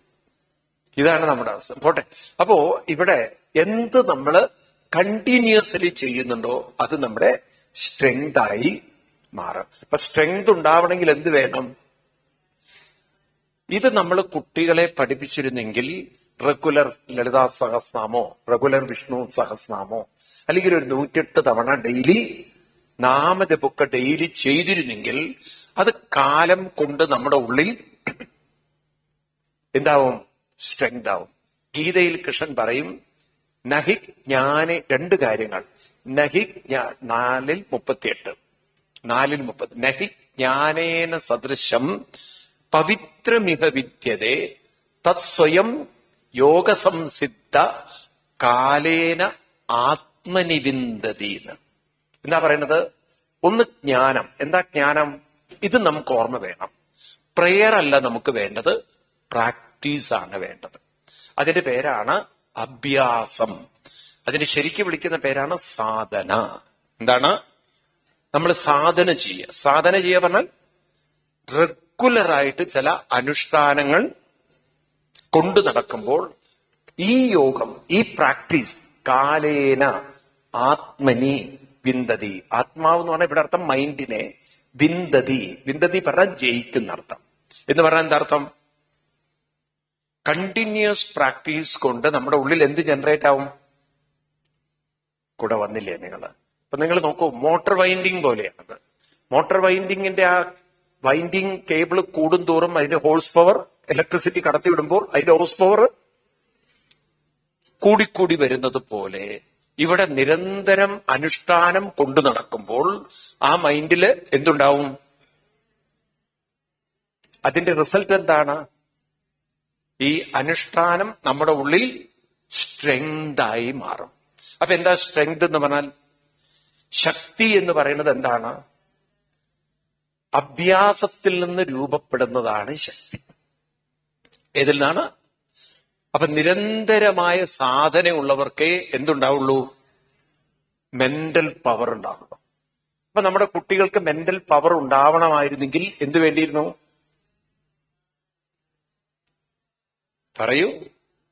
ഒരു സാധനാനുഷ്ഠാനം കൃത്യമായി കൊണ്ടു നടക്കേണ്ടതായിരുന്നു. നമ്മളത് ഇൻസിസ്റ്റ് ചെയ്തിട്ടുണ്ടോ അവരെ? നമ്മൾ പഠിപ്പിച്ചിട്ടുണ്ടോ അവരെ? പറയൂ. ഇല്ല. അതുകൊണ്ട് അവർക്ക് മെന്റൽ പവർ ഇല്ല. മെന്റൽ പവർ ഉള്ളവർക്ക് തന്റെ ജീവിതത്തിലുള്ള ബുദ്ധിമുട്ടുകളെ ഇഗ്നോർ ചെയ്യാനുള്ള കഴിവുണ്ടാകും.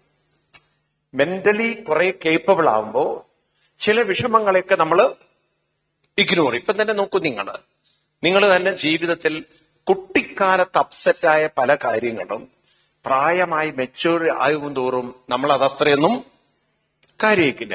ഉണ്ടോ? ഇപ്പൊ കൊച്ചുകുട്ടിക്ക് കൈ പൊള്ളിയാൽ ഒന്ന് മറക്കാൻ. നിങ്ങളൊക്കെ എത്ര പ്രാവശ്യം കൈ പൊള്ളിയിട്ടുള്ളവരാ? ഇല്ലേ? തളച്ച വെള്ളം മേലൊഴിച്ചവരുണ്ട്, പാല് കയ്യിലൂടെ ഒഴുകിയിട്ടുള്ളവരുണ്ട്, ചായയിൽ പോയി കൈവച്ചവരുണ്ട്.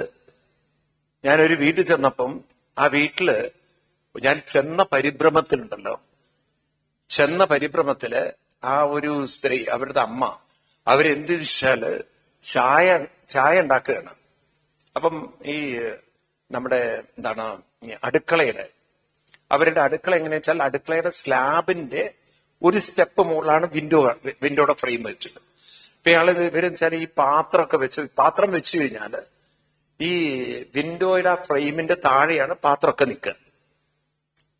ഇവരെന്ത് ചായപാത്രമൊക്കെ അടുത്ത് വെച്ച് ചായക്ക് തിളപ്പിച്ച് ഈ ഫോൺ അവിടെ വെച്ച് ഈ വിൻഡോയുടെ മുകളിൽ പെട്ടെന്ന് പരിഭ്രമത്തിൽ ചെയ്ത ഇതിലാണ് വൈബ്രേറ്റർ ഇട്ടുണ്ട് ഫോണില്. ഈ ഫോൺ കോൾ വന്നപ്പം ഇത് വൈബ്രേറ്റ് ചെയ്ത് ഈ പാത്രത്തിൽ വീണു. ഈ ചായപാത്രത്തിൽ വെള്ളം തിളച്ചുകൊണ്ടിരിക്കുക. ഇവര് തപ്പലോട് തപ്പല് എവിടെ തപ്പിയിട്ട് കിട്ടണു? പിന്നെ പോട്ടെ, കുറച്ച് ഇങ്ങോട്ട് നോക്കാം. അപ്പൊ ആദ്യം എന്റെ പ്രോബ്ലം സോൾവ് ചെയ്യും. എനിക്കൊരു കാപ്പി തരാൻ വേണ്ടി ഞാൻ പറഞ്ഞു അവരോട്, പഴം പുഴുങ്ങിയത് കഴിച്ചിട്ടുണ്ട്, ഈ ചക്കരക്കിഴങ്ങ് പുഴുങ്ങി കഴിച്ചിട്ടുണ്ട്, കപ്പ പുഴുങ്ങി കഴിച്ചിട്ടുണ്ട്, പക്ഷെ ഫോൺ പുഴുങ്ങി കഴിക്കുന്നത് ആദ്യം എനിക്കിത് തമാശ, പാവം 10-20,000 രൂപയുടെ ഫോണാണ്. അത് ഭാഗ്യത്തിന് അത് തളച്ച വെള്ളത്തിലേ എന്താ പറ്റിയെന്ന് എനിക്കറിയില്ല. പിന്നെ അത് വർക്ക് ചെയ്യുന്നുണ്ടായിരുന്നില്ല. പിന്നെ അവിടെയൊക്കെ കൊണ്ടുപോകണം എന്നൊക്കെ പറഞ്ഞു. അപ്പൊ പരിഭ്രമത്തിൽ ഒരു പക്ഷേ എന്താണ് ഏതാണെന്നുള്ള കാര്യങ്ങള് മറന്നുപോകും. അപ്പൊ ഞാൻ പറയുന്നത്, മെന്റൽ സ്ട്രെങ്ത് ഉള്ള ഒരാൾക്ക് പല പ്രശ്നങ്ങളെയും ഇഗ്നോർ ചെയ്യാൻ പറ്റും. അതിന്റെ പേരാണ്, ഇഗ്നോർ ചെയ്യുന്നതിന്റെ പേരാണ്, എന്താണ് പേര്? തിദിക്ഷ എന്ന് പറയും. എന്താണ് തിദിക്ഷ? തിദിക്ഷ പറഞ്ഞാൽ സംസ്കൃതത്തിൽ തിദിക്ഷ എന്നുള്ള വാക്കിനർത്ഥം ignore and go, ignore and proceed. അപ്പൊ നമുക്കൊക്കെ പ്രോബ്ലങ്ങൾ എന്തെങ്കിലും ഇല്ലെങ്കിലും നമ്മൾ ഡെയിലി എന്ത് ചെയ്യണം? ചില അനുഷ്ഠാനങ്ങൾ കൊണ്ടു നടക്കണം. 2 ശ്ലോകം ഗീതയിൽ നിന്ന് എടുത്ത് നോക്കാം, അപ്പൊ നിങ്ങൾക്കിത് മനസ്സിലാവും. ഗീതയില് 6:34, 35 ഇത് നിങ്ങൾ കുട്ടികൾക്കൊക്കെ പറഞ്ഞു കൊടുക്കണം. വൺ ഓഫ് ദ ഇമ്പോർട്ടന്റ് ശ്ലോകങ്ങളായതൊക്കെ. ഗീത 6th ചാപ്റ്ററില് 34 and 35. ഒരു സയന്റിഫിക് അപ്രോച്ച് ജീവിതത്തിൽ എങ്ങനെ നമുക്ക് കൊണ്ടുവരാമെന്നുള്ളത്. ഇതൊക്കെ നിങ്ങൾക്ക് നിങ്ങൾക്ക് ഗുണം ചെയ്യും ഞാൻ ഈ പറയണത്. നിങ്ങൾക്ക് കുട്ടികൾക്കും പറഞ്ഞു കൊടുക്കാം. അർജുൻ ചോദിക്കുകയാണ് കൃഷ്ണന്റെ അടുത്ത്. എന്താ ചോദ്യം? വായിക്കും നിങ്ങളെല്ലാവരും. ചഞ്ചലം ഹി മനഃകൃഷ്ണ പ്രമാദി ബലവദൃഢം തസ്യാഹം നിഗ്രഹം മന്യേ വായോരിവ സുദുഷ്കര. അർത്ഥാവുമല്ലോ അല്ലെ? ചഞ്ചലം മന, എന്തെങ്കിലും ഒരു വിഷമം മനസ്സിൽ വന്നാൽ മനസ്സെങ്ങനെ ഇരിക്കും? വളരെ റെസ്റ്റ്ലെസ് ആയിരിക്കും. മനഃകൃഷ്ണ പ്രമാദി ബലം. പ്രമാദം എന്ന് പറഞ്ഞാൽ എന്താണ്? ആ സമയത്ത് വേണ്ട പോലെ ഒന്നും ചെയ്യാൻ മനസ്സ് നമ്മളെ ഒരു പ്രമാദം എന്ന് പറഞ്ഞു കഴിഞ്ഞാൽ, പ്രമാദം എന്ന് പറഞ്ഞാൽ തമിഴിലെ പ്രമാദമല്ല. തമിഴിലെ പ്രമാദം എന്ന് പറഞ്ഞാൽ ரொம்ப നന്നായിരിക്കുന്നല്ലേ, ഇല്ലേ? ഇവിടെ പ്രമാദം എന്ന് പറഞ്ഞാൽ വേണ്ടത് വേണ്ട പോലെ ചെയ്യാൻ നമുക്ക് ഓർമ്മ വരില്ല. എന്താണ് ഇതിനൊരു പരിഹാരം എന്നുള്ളത് നമുക്ക് ആർക്കും മനസ്സിലാവില്ല. കാരണം മനസ്സത്രയും ചഞ്ചലമാണ്. അതുകൊണ്ടാണ് ഈ ചഞ്ചല മനസ്സിൽ ചിലരെടുക്കുന്ന ഡിസിഷൻ ആയിരിക്കും ഏറ്റവും അപകടമായ ഡിസിഷൻ. ചിലരങ്ങോട്ട് ഭയങ്കരമായി വയലന്റ് ആവും, ചിലര് വളരെയധികം അബ്യൂസിങ് ഒക്കെയും വേണ്ടാത്ത വാക്കുകളൊക്കെ പറയും. അതായിരിക്കും പല ബന്ധങ്ങളും പിന്നീട് വേഴ്സ്റ്റ് ആക്കുന്നത്, അല്ലെ? കൺട്രോള് പോയി ചിലർക്ക്, ഇല്ലേ? എങ്ങനെയല്ലേ? ചില കുട്ടികളൊക്കെ തലയിൽ അങ്ങോട്ട് ദേഷ്യം വന്നാൽ എന്താണ്ടാവുക? കിട്ടിയതൊക്കെ എടുത്ത് എറിയും. കൊച്ചു കുട്ടികളെയൊക്കെ കണ്ടില്ലേ നിങ്ങള്? അമ്മയുടെ ഫോണൊക്കെ എടുത്ത് എറിയും, അമ്മയെ പിച്ചും മാന്തും ഉപദ്രവിക്കും. ചിലർ വളരെ വയലന്റ് ആണ്. ഇങ്ങനെയൊക്കെ മൈൻഡിലൊരു റെസ്റ്റ്ലെസ്നെസ് വന്നാൽ ആ സമയത്ത് മൈൻഡ് എങ്ങനെ ബിഹേവ് ചെയ്യുന്നു നമുക്കാർക്കും പറയാൻ പറ്റില്ല. അത് ഓരോരുത്തരുടെയും ഡിപ്പെൻഡന്റ് ആണ്. പലരുടെയും നേച്ചർ പോലെ ഇരിക്കും, അല്ലേ? ചിലർ മുടിയൊക്കെ ഇങ്ങനെ വലിച്ച് ഇതാക്കുന്ന കാണാം. ചിലരെനിക്കറിയില്ല, ചുമരിൽ പോയി തലയടിക്കും. അവരവരുടെ തലയാട്ടോ, അത് നല്ലതാ, ഇല്ലേ? അങ്ങനെ ചില ദേഷ്യം വന്നാല് അവരവർക്ക് കൺട്രോൾ ഉണ്ടാവില്ല. ആണോ അല്ലയോ? ചില സമയത്ത് നിങ്ങളും കൈ കെട്ടിയെടുത്ത് വലിച്ചെറിഞ്ഞിട്ടുണ്ടാവില്ലേ? ഞാൻ പറയുന്നത് കേൾക്കണില്ല? എറിഞ്ഞിട്ടുണ്ടാവില്ല? ചില സമയത്ത് ഇങ്ങനെ ഭ്രാന്ത് പിടിക്കുക. കാണാനില്ല ചില സാധനം, കാണാനില്ലാതെ വരുമ്പോ നിങ്ങക്ക് ഭ്രാന്ത് പിടിക്കുവോ? അവർക്ക് പറയും, ദേഷ്യം വരും മനുഷ്യൻ. അത് നമുക്കൊരു പ്രത്യേകത ഉണ്ട്. ചില സമയത്തുണ്ടല്ലോ, മൊബൈൽ വലിച്ചെറിയാൻ തോന്നിയിട്ടുണ്ടോ? അത്യാവശ്യം ഒരു കോള് ചെയ്യാൻ തീരുമാനിച്ച ആ മനുഷ്യന്റെ നമ്പറേ കിട്ടില്ല ചിലപ്പോ. നിങ്ങൾ നോക്കൂ, നിങ്ങൾ കോണ്ടാക്റ്റിൽ പോയി സെർച്ച് ചെയ്ത് ആ മനുഷ്യന്റെ പേര് വരില്ല, ബാക്കി ഒരാവശ്യമില്ലാത്തവരൊക്കെ പേര് വരും, ഇല്ലേ? ശരിയല്ല? അത് അത്യാവശ്യം നിങ്ങൾക്ക് വിളിക്കണം ഒരാൾ. ആ സമയത്ത് മൊബൈലിനോട് എന്താ തോന്നുക? ഇതെങ്ങനെയെങ്കിലും ഒന്ന് എറിഞ്ഞുടയ്ക്കാൻ തോന്നുന്നു, കലി കയറും ചിലർക്ക്, ആണോ? അപ്പം ചില സമയത്ത് മൈൻഡ് നമുക്ക് അൺകൺട്രോൾ ആവും. ആ അൺകൺട്രോൾ മൈൻഡ് എന്ത് ഡിസിഷൻ എടുക്കുന്നു നമുക്ക് പറയാൻ പറ്റില്ല. അതാണ് അതിന്റെ ഒരു പീക്കിലെത്തുമ്പോൾ ചിലരങ്ങോട്ട് ജീവിതം തന്നെ വേണ്ടാന്നൊക്കെ വെക്കുന്നത്, ഒരു അൺകൺട്രോൾ സ്റ്റേറ്റ് ഓഫ് മൈൻഡ് വന്നാൽ. അപ്പൊ ഇവിടെ ചഞ്ചലം മനഃകൃഷ്ണ പ്രമാദി ബലവദൃഢം. ഇനി അർജുനൻ എന്താ ചോദിക്കുന്നത്? തസ്യാഹം നിഗ്രഹം മന്യേ. അങ്ങനെയുള്ളൊരു മൈൻഡിനെ ഞാൻ എങ്ങനെ നിഗ്രഹിക്കുന്നു പറഞ്ഞാൽ എങ്ങനെ കൺട്രോൾ ചെയ്യും, എങ്ങനെ അതിനെ പീസ്ഫുൾ ആക്കും, എങ്ങനെ അതിനെ കാം ഡൗൺ ചെയ്യും, അല്ലെ? എങ്ങനെ ഞാൻ അതിനെ റെസ്റ്റ് ചെയ്യിക്കും. അതിന് കൃഷ്ണൻ പറഞ്ഞു കൊടുക്കുന്ന മറുപടി എന്താണ്? അസംശയം മഹാബാഹോ മനോദുർനിക്. അസംശയം എന്ന് പറഞ്ഞാൽ കൃഷ്ണ അർജുന നീ പറഞ്ഞത് അബ്സല്യൂട്ട്ലി ശരിയാണ്. മൈൻഡിൽ ഒരു വിഷമം വന്നാൽ, ഒരു പ്രോബ്ലം വന്നാൽ മൈൻഡ് കടന്ന് ഭയങ്കരമായിട്ട് റെസ്റ്റ്ലെസ് ആവും. അതൊക്കെ നോക്കൂ, നമുക്കിപ്പം എല്ലാവരും വിചാരിക്കുക പെർഫെക്റ്റ് ആണെന്നാണ്. നിങ്ങളൊരു വയറിനോ അല്ലെങ്കിൽ എന്തെങ്കിലും പ്രോബ്ലം വന്നിട്ട് ലാബിൽ പോയി ടെസ്റ്റ് ചെയ്യാൻ കൊടുത്തു പലതും. ഈ റിസൾട്ട് വരുന്നത് വരെ മൈൻഡ് എങ്ങനെ ഇരിക്കും? മൈൻഡ് വളരെ പീസ്ഫുൾ ആയിരിക്കുമോ? അതും നിങ്ങളുടെ അടുത്ത് നിൽക്കുന്ന ആദ്യത്തെ ആളോട് പറഞ്ഞു പലതും മോശമാണല്ലോ, ക്രിയാറ്റിൻ ലെവല് കൺട്രോൾ പോയി, ഷുഗർ ബാലൻസ് തെറ്റി, ലോ കൊളസ്ട്രോൾ ഹൈ ലെവലിലാണ്. ഇങ്ങനെ ഒരു 10 പ്രശ്നം അവരോട് പറയുമ്പോഴേക്കും നിങ്ങളുടെ BP എന്തായിരിക്കും?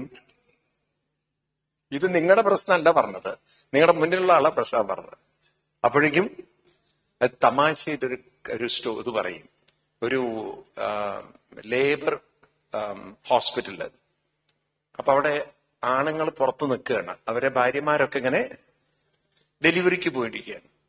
അപ്പൊ ഒന്നാമത്തെ ആളെ congratulate, Mister Madhavan you are ലക്കിയാണ്, നിങ്ങൾക്ക് ഒരു ബോയ് ഉണ്ടായിട്ടുണ്ട്. ഭയങ്കര സന്തോഷം. അയാള് ഉടനെ തന്നെ അയാൾ ബേക്കറി പോയി എന്ത് ചെയ്യും, ലഡു ഒക്കെ വാങ്ങിച്ച് ബാക്കിയുള്ള ആളുകൾക്കൊക്കെ അയാൾ ലഡു കൊടുത്തു. രണ്ടാമത്തെ ആളോട് പറഞ്ഞു മിസ്റ്റർ കേശു നിങ്ങൾ വളരെ ഭാഗ്യവാനാണ്, നിങ്ങൾക്ക് ട്വിൻസ് ആണ് ഉണ്ടായിരിക്കുന്നത്. ഇയാളപ്പം ലഡു വാങ്ങിച്ച് ജിലേബി വാങ്ങിച്ചുകൊണ്ട് വന്നു എല്ലാവർക്കും കൊടുക്കാൻ വേണ്ടിയിട്ട്. കുറച്ചൊരു 10-15 മിനിറ്റ് കഴിഞ്ഞാൽ മൂന്നാമത്തെ ആളോട് പറഞ്ഞു നിങ്ങൾ വളരെ ഭാഗ്യവാനാണ്, 3 സ്റ്റാർ റോസ്, 3 പെമ്പിള്ളേര്, 3 പെമ്പിള്ളേരാ വന്നിരിക്കുന്നത്. അത് കഴിഞ്ഞ് നാലാമതിരിക്കുന്ന ആൾ അവിടെ തലചുറ്റി വീണു. എന്താ കാരണം? ഒന്നാമത്തെ ആൾക്ക് 1 എണ്ണം, രണ്ടാമത്തെ ആൾക്ക് 2 എണ്ണം, മൂന്നാമത്തെ ആൾക്ക് 3 എണ്ണം. ദൈവമേ ഇനി എനിക്ക് എത്ര എണ്ണാണ് വെച്ചത് എന്നുള്ളത് എന്ന് ചിന്തിച്ച് വന്നിട്ടില്ല. ഭാര്യ പ്രസവിച്ചിട്ടില്ല, അതിനു മുമ്പ് ഇയാളെ ഹാർട്ട് ഹോസ്പിറ്റലിൽ അഡ്മിറ്റ് ചെയ്തിരിക്കുന്നു. അതിനെ ഇയാളെ ഹാർട്ട് കേടുവരുത്തിയിട്ട്. അപ്പൊ ചില എക്സൈറ്റ്മെന്റ് വന്നാൽ അവനവന് തന്നെ അവനവന്റെ കൺട്രോൾ നഷ്ടപ്പെടും. അപ്പൊ നമ്മൾ ഓക്കെ ആണെന്ന് ഒരിക്കലും വിചാരിക്കരുത്. എപ്പോ വേണമെങ്കിലും നമ്മളെ അപ്സെറ്റ് ആക്കാൻ നേച്ചറിന് പറ്റും, ഹെൽത്തിന് പറ്റും, ഫാമിലിക്ക് പറ്റും, സൊസൈറ്റിക്ക് പറ്റും. ഉണ്ടോ? ആണോ അല്ലയോ? ചെറിയൊരു നിങ്ങളെ നോക്കൂ, റോട്ടിൽ കൂടെ പോകുമ്പം ഒരു പട്ടി നിങ്ങളെ അറിയാതെ ചെറുതായിട്ട് കടിച്ചിട്ടൊന്നുമില്ല, പക്ഷെ നിങ്ങളെ മേല് പറ്റി, നിങ്ങൾക്ക് അപ്പോഴേക്കും സംശയം അതിന് വാക്സിനേഷൻ ചെയ്തിട്ടുണ്ടോ, അതിന് വാക്സിനേഷൻ ഉണ്ടോ. കുറെ കഴിഞ്ഞാൽ പട്ടിക്ക് ഭ്രാന്ത് വരില്ല, പട്ടിക്ക് പേ പിടിക്കില്ല. ആർക്ക് പേ പിടിക്കും? ഇത് ചിന്തിച്ച് ആർക്ക് പ്രശ്നമായി ഇല്ലേ? മൈൻഡിന് അങ്ങനെ നമ്മളെ കൺഫ്യൂഷൻ ആക്കാനുള്ള കഴിവുണ്ട്. അപ്പൊ അസംശയം മഹാബാഹോ, ശരിയാണ്. മൈൻഡിനെ കൺട്രോൾ ചെയ്യുക എന്ന് പറയുന്നത് അത്ര എളുപ്പമല്ല. എന്താ ഇനി അതിനുള്ള സൊല്യൂഷൻ? അഭ്യാസേനതു കൗന്തി. What is the difference between അഭ്യാസം ആൻഡ് പ്രയർ? ആർക്കെങ്കിലും പറയാൻ പറ്റുമോ? ഇപ്പൊ നമ്മൾ പ്രയർ ചൊല്ലുന്നതും അഭ്യാസവും തമ്മിൽ എന്താ വ്യത്യാസം? ഇത് മനസ്സിലാക്കണം നിങ്ങള്. നമ്മൾ സാധാരണ പ്രയറാണ് എല്ലാവരോടും പറയുക, കൃഷ്ണൻ പറയുന്നത് അഭ്യാസമാണ്. And what is the difference between prayer and അഭ്യാസം? ആദ്യം എന്താ പ്രയർ? എന്താണ്? അതൊരു റിക്വസ്റ്റ് ആണ്, അതൊരു ഷോർട്ടാണ്. ഷോർട്ട് മീൻസ് വളരെ ചെറിയതാണ്. ദൈവമേയൊക്കെ നോക്കണം അല്ലേ എന്ന് മാത്രമല്ല, അതൊരു എക്സ്പെക്ടേഷനാണ്, ദൈവം എനിക്കെല്ലാം തരുന്നുണ്ട്. അഭ്യാസമോ അതൊരു പ്രാക്ടീസാണ്. ശ്രദ്ധിക്കുക, അതൊന്നും എക്സ്പെക്ട് ചെയ്യല്ല, മറിച്ച് നമ്മൾ നോളജ്, അറിവിലൂടെ നമ്മൾ പ്രാക്ടീസ് ചെയ്ത് അതൊരു സറണ്ടറിങ് ആണ്. അപ്പൊ 3 കാര്യങ്ങൾ അവിടെ ഉണ്ട്. നോളജ് ഉണ്ട്, പ്രാക്ടീസ് ഉണ്ട്, നമ്മളെ അതിലേക്ക് സറണ്ടർ ചെയ്യുന്നുണ്ട്. അതെന്തിനു വേണ്ടിയിട്ടാണ്? With the knowledge that if I practice this continuously, എനിക്ക് ഏത് പ്രശ്നത്തെയും സോൾവ് ചെയ്യാനുള്ള മെന്റൽ സ്ട്രെങ്ത് കിട്ടും. എന്ന് മാത്രമല്ല, ഈ പ്രാക്ടീസ് കൊണ്ട് അപ്രോപ്രിയേറ്റ് ആയിട്ടുള്ള ആളുകളുമായി ഒരു കണക്ഷൻ എനിക്ക് ഉണ്ടാവും. എനിക്കൊരു വഴി കാണിക്കാൻ, മുന്നോട്ടുള്ള ഒരു വഴി കാണിക്കാൻ ആരെങ്കിലും ഉണ്ടാവും. അപ്പൊ മനുഷ്യന് 3 കാര്യങ്ങൾ വേണം. സ്ട്രെങ്ത് വേണം, മുന്നോട്ടുള്ളൊരു വഴി കാണിക്കാൻ ആരെങ്കിലും ഒന്ന് അപ്രോപ്രിയേറ്റ് കണക്റ്റഡ് ആവണം. വേണ്ടയോ? മൂന്നാമത്, നമ്മുടെ ജീവിതത്തിൽ നമുക്ക് എപ്പോഴും ഉള്ളിലൊരു കോൺഫിഡൻസ് വേണം. ഒരു ഒരു എന്ത് വേണം? ഒരു കോൺഫിഡൻസ് പറഞ്ഞാൽ എനിക്കിതിനെല്ലാം മറികടക്കാൻ സാധിക്കും എന്നുള്ള കോൺഫിഡൻസ്. മൂന്നാമത്തെന്ന് പറഞ്ഞാൽ ഞാൻ പറഞ്ഞു അല്ലേ, ഓവർകം ചെയ്യാനുള്ള സ്ട്രെങ്ത് വേണം, നല്ല കണക്ഷൻ വേണം, ഇഗ്നോർ ചെയ്യാൻ, ആ പ്രോബ്ലത്തെ കണ്ടിന്യൂസ്ലി ചൂസ് ചെയ്യാതെ വീണ്ടും നമ്മുടെ ജീവിതത്തെ ഒരു ചിട്ടയോടെ കൊണ്ടു നടക്കാനുള്ള ഒരു കഴിവ് വേണ്ടേ? കാരണം മനസ്സിന് ഈ പ്രോബ്ലംസ് ഉണ്ട്. എന്താണ്? എന്തെങ്കിലും ഒരു പ്രോബ്ലം വന്നാൽ അത് തന്നെ അത് റിപ്പീറ്റഡ്ലി അത് നമ്മളെ റിമൈൻഡ് ചെയ്തുകൊണ്ടേയിരിക്കും. അപ്പൊ അത് ഇഗ്നോർ ചെയ്ത് എവിടെ നിർത്തണം? മൈൻഡിനെ നമ്മുടെ സാധനയിൽ നിർത്തണം. അപ്പൊ ഇവിടെ കേട്ടപ്പോ, പരീക്ഷത്തിന്റെ ഈ ചോദ്യം കേട്ടപ്പോ വളരെ സന്തോഷമായി. ആർക്ക്? ശ്രീശുക ബ്രഹ്മർഷി. കാരണം പ്രോബ്ലം സോൾവ് ചെയ്ത് തരണം എന്ന് പറഞ്ഞില്ല, ഈ പ്രോബ്ലം എങ്ങനെ വന്നു എന്നല്ല ചോദിച്ചത്, ഞാൻ ഈ പ്രോബ്ലത്തിന് എങ്ങനെയാണ് ഞാൻ ഓവർകം ചെയ്യുന്നത്. അപ്പൊ ആ ഓവർകം ചെയ്യാനുള്ള ഒരു സ്ട്രെങ്ത് എന്റെ ഉള്ളിൽ ഉണ്ടാവണം. ഇപ്പൊ അതില്ല, അതെനിക്ക് ഉണ്ടാക്കി തരണം. അതിന് ഞാൻ എന്താണ് ചെയ്യേണ്ടത്? അപ്പൊ ഇതൊക്കെ കേട്ടപ്പോ പരീക്ഷത്തിനോട് പറഞ്ഞു, ഇത് ഉള്ള പരിഹാരമാണ് ശ്രീമദ് ഭാഗവതം. ഇപ്പൊ എന്റെ പിതാവിൽ നിന്നും എനിക്ക് കിട്ടിയ ഭാഗവതത്തിലൂടെ ഞാൻ അങ്ങക്ക് വഴി പറഞ്ഞു തരാം. അപ്പൊ എന്താണ് ഭാഗവതം? ഞാൻ ചുരുക്കി പറയണേ, കാരണം സമയക്കുറവുള്ളതുകൊണ്ട്. നമ്മൾ നേരെ കടക്കുന്നത് ചതുശ്ലോകി ഭാഗവത്തിലേക്കാണ്. 2ാമത്തെ സ്കന്ധത്തിൽ 9ാമത് അധ്യായത്തിൽ ഇത് നിങ്ങൾ പഠിക്കണം, ഈ ചതുശ്ലോകി ഭാഗവതം. കാരണം നമ്മളിപ്പൊ കാണുന്ന ഭാഗവതത്തിന്റെ എസൻസ് ആണ് ഏത്? പലരും ഇത് മനസ്സിലാക്കാറില്ല. നമ്മൾ ഈ ഭാഗവതം എന്ന് പറയുമ്പോ എല്ലാവരും വിചാരം ഭാഗവതം എന്ന് പറഞ്ഞാൽ ഈ 18,000 ശ്ലോകങ്ങളാണെന്ന്. അല്ല, ഈ ഭാഗവതം എന്ന് പറയുന്നത് 4 ശ്ലോകത്തിന്റെ എക്സ്പാൻഷൻ ആണ് 18,000. ഇപ്പൊ വാസ്തവത്തിൽ ഭാഗവതം ഒറിജിനലി പണ്ടൊക്കെ നമ്മുടെ വീട്ടില് ഈ രസ്ന എന്നിട്ടൊരു സാധനം ഉണ്ടായിരുന്നു. അത് പൊടിയായിട്ടും കിട്ടുമായിരുന്നു, അതിന്റെ എസൻസ് കിട്ടുമായിരുന്നു, ഇല്ലേ? ആരെങ്കിലൊക്കെ വീട്ടിൽ വന്നാൽ എന്താ ചെയ്യാ? അത് കലക്കി കണ്ടമാനം ഷുഗർ കിട്ടാൻ നമുക്ക് ഒരു ലേശം മതി, ഇതിന്റെ ഡ്രോപ്പ് ഒഴിച്ചാൽ മതി, ഇല്ലേ? ആണോ അല്ലയോ? ഇപ്പൊ പിന്നെ അതൊക്കെ പോയി. ഇപ്പൊ പിന്നെയൊക്കെ നല്ല നല്ല ലേറ്റസ്റ്റ് സാധനങ്ങൾ ടപ്പ് പൊട്ടി ഞങ്ങൾ കൊടുക്കുക, ഈ സാധനങ്ങളൊക്കെ വന്നു, അല്ലേ? അല്ലെങ്കിൽ ഐസ്ക്രീം ഉണ്ടാക്കി കൊടുക്കുക. എന്നിപ്പോ വീട്ടിൽ അങ്ങനെ ഒരു പഴയ പോലുള്ള രീതികളൊക്കെ മാറിപ്പോയി, അല്ലേ? അപ്പൊ അന്ന് നമ്മള് എസൻസ് വാങ്ങിച്ചു വെക്കുന്ന പോലെയാണ് ഭാഗവതത്തിന്റെ എസൻസ് ആണ് 4 ശ്ലോകം.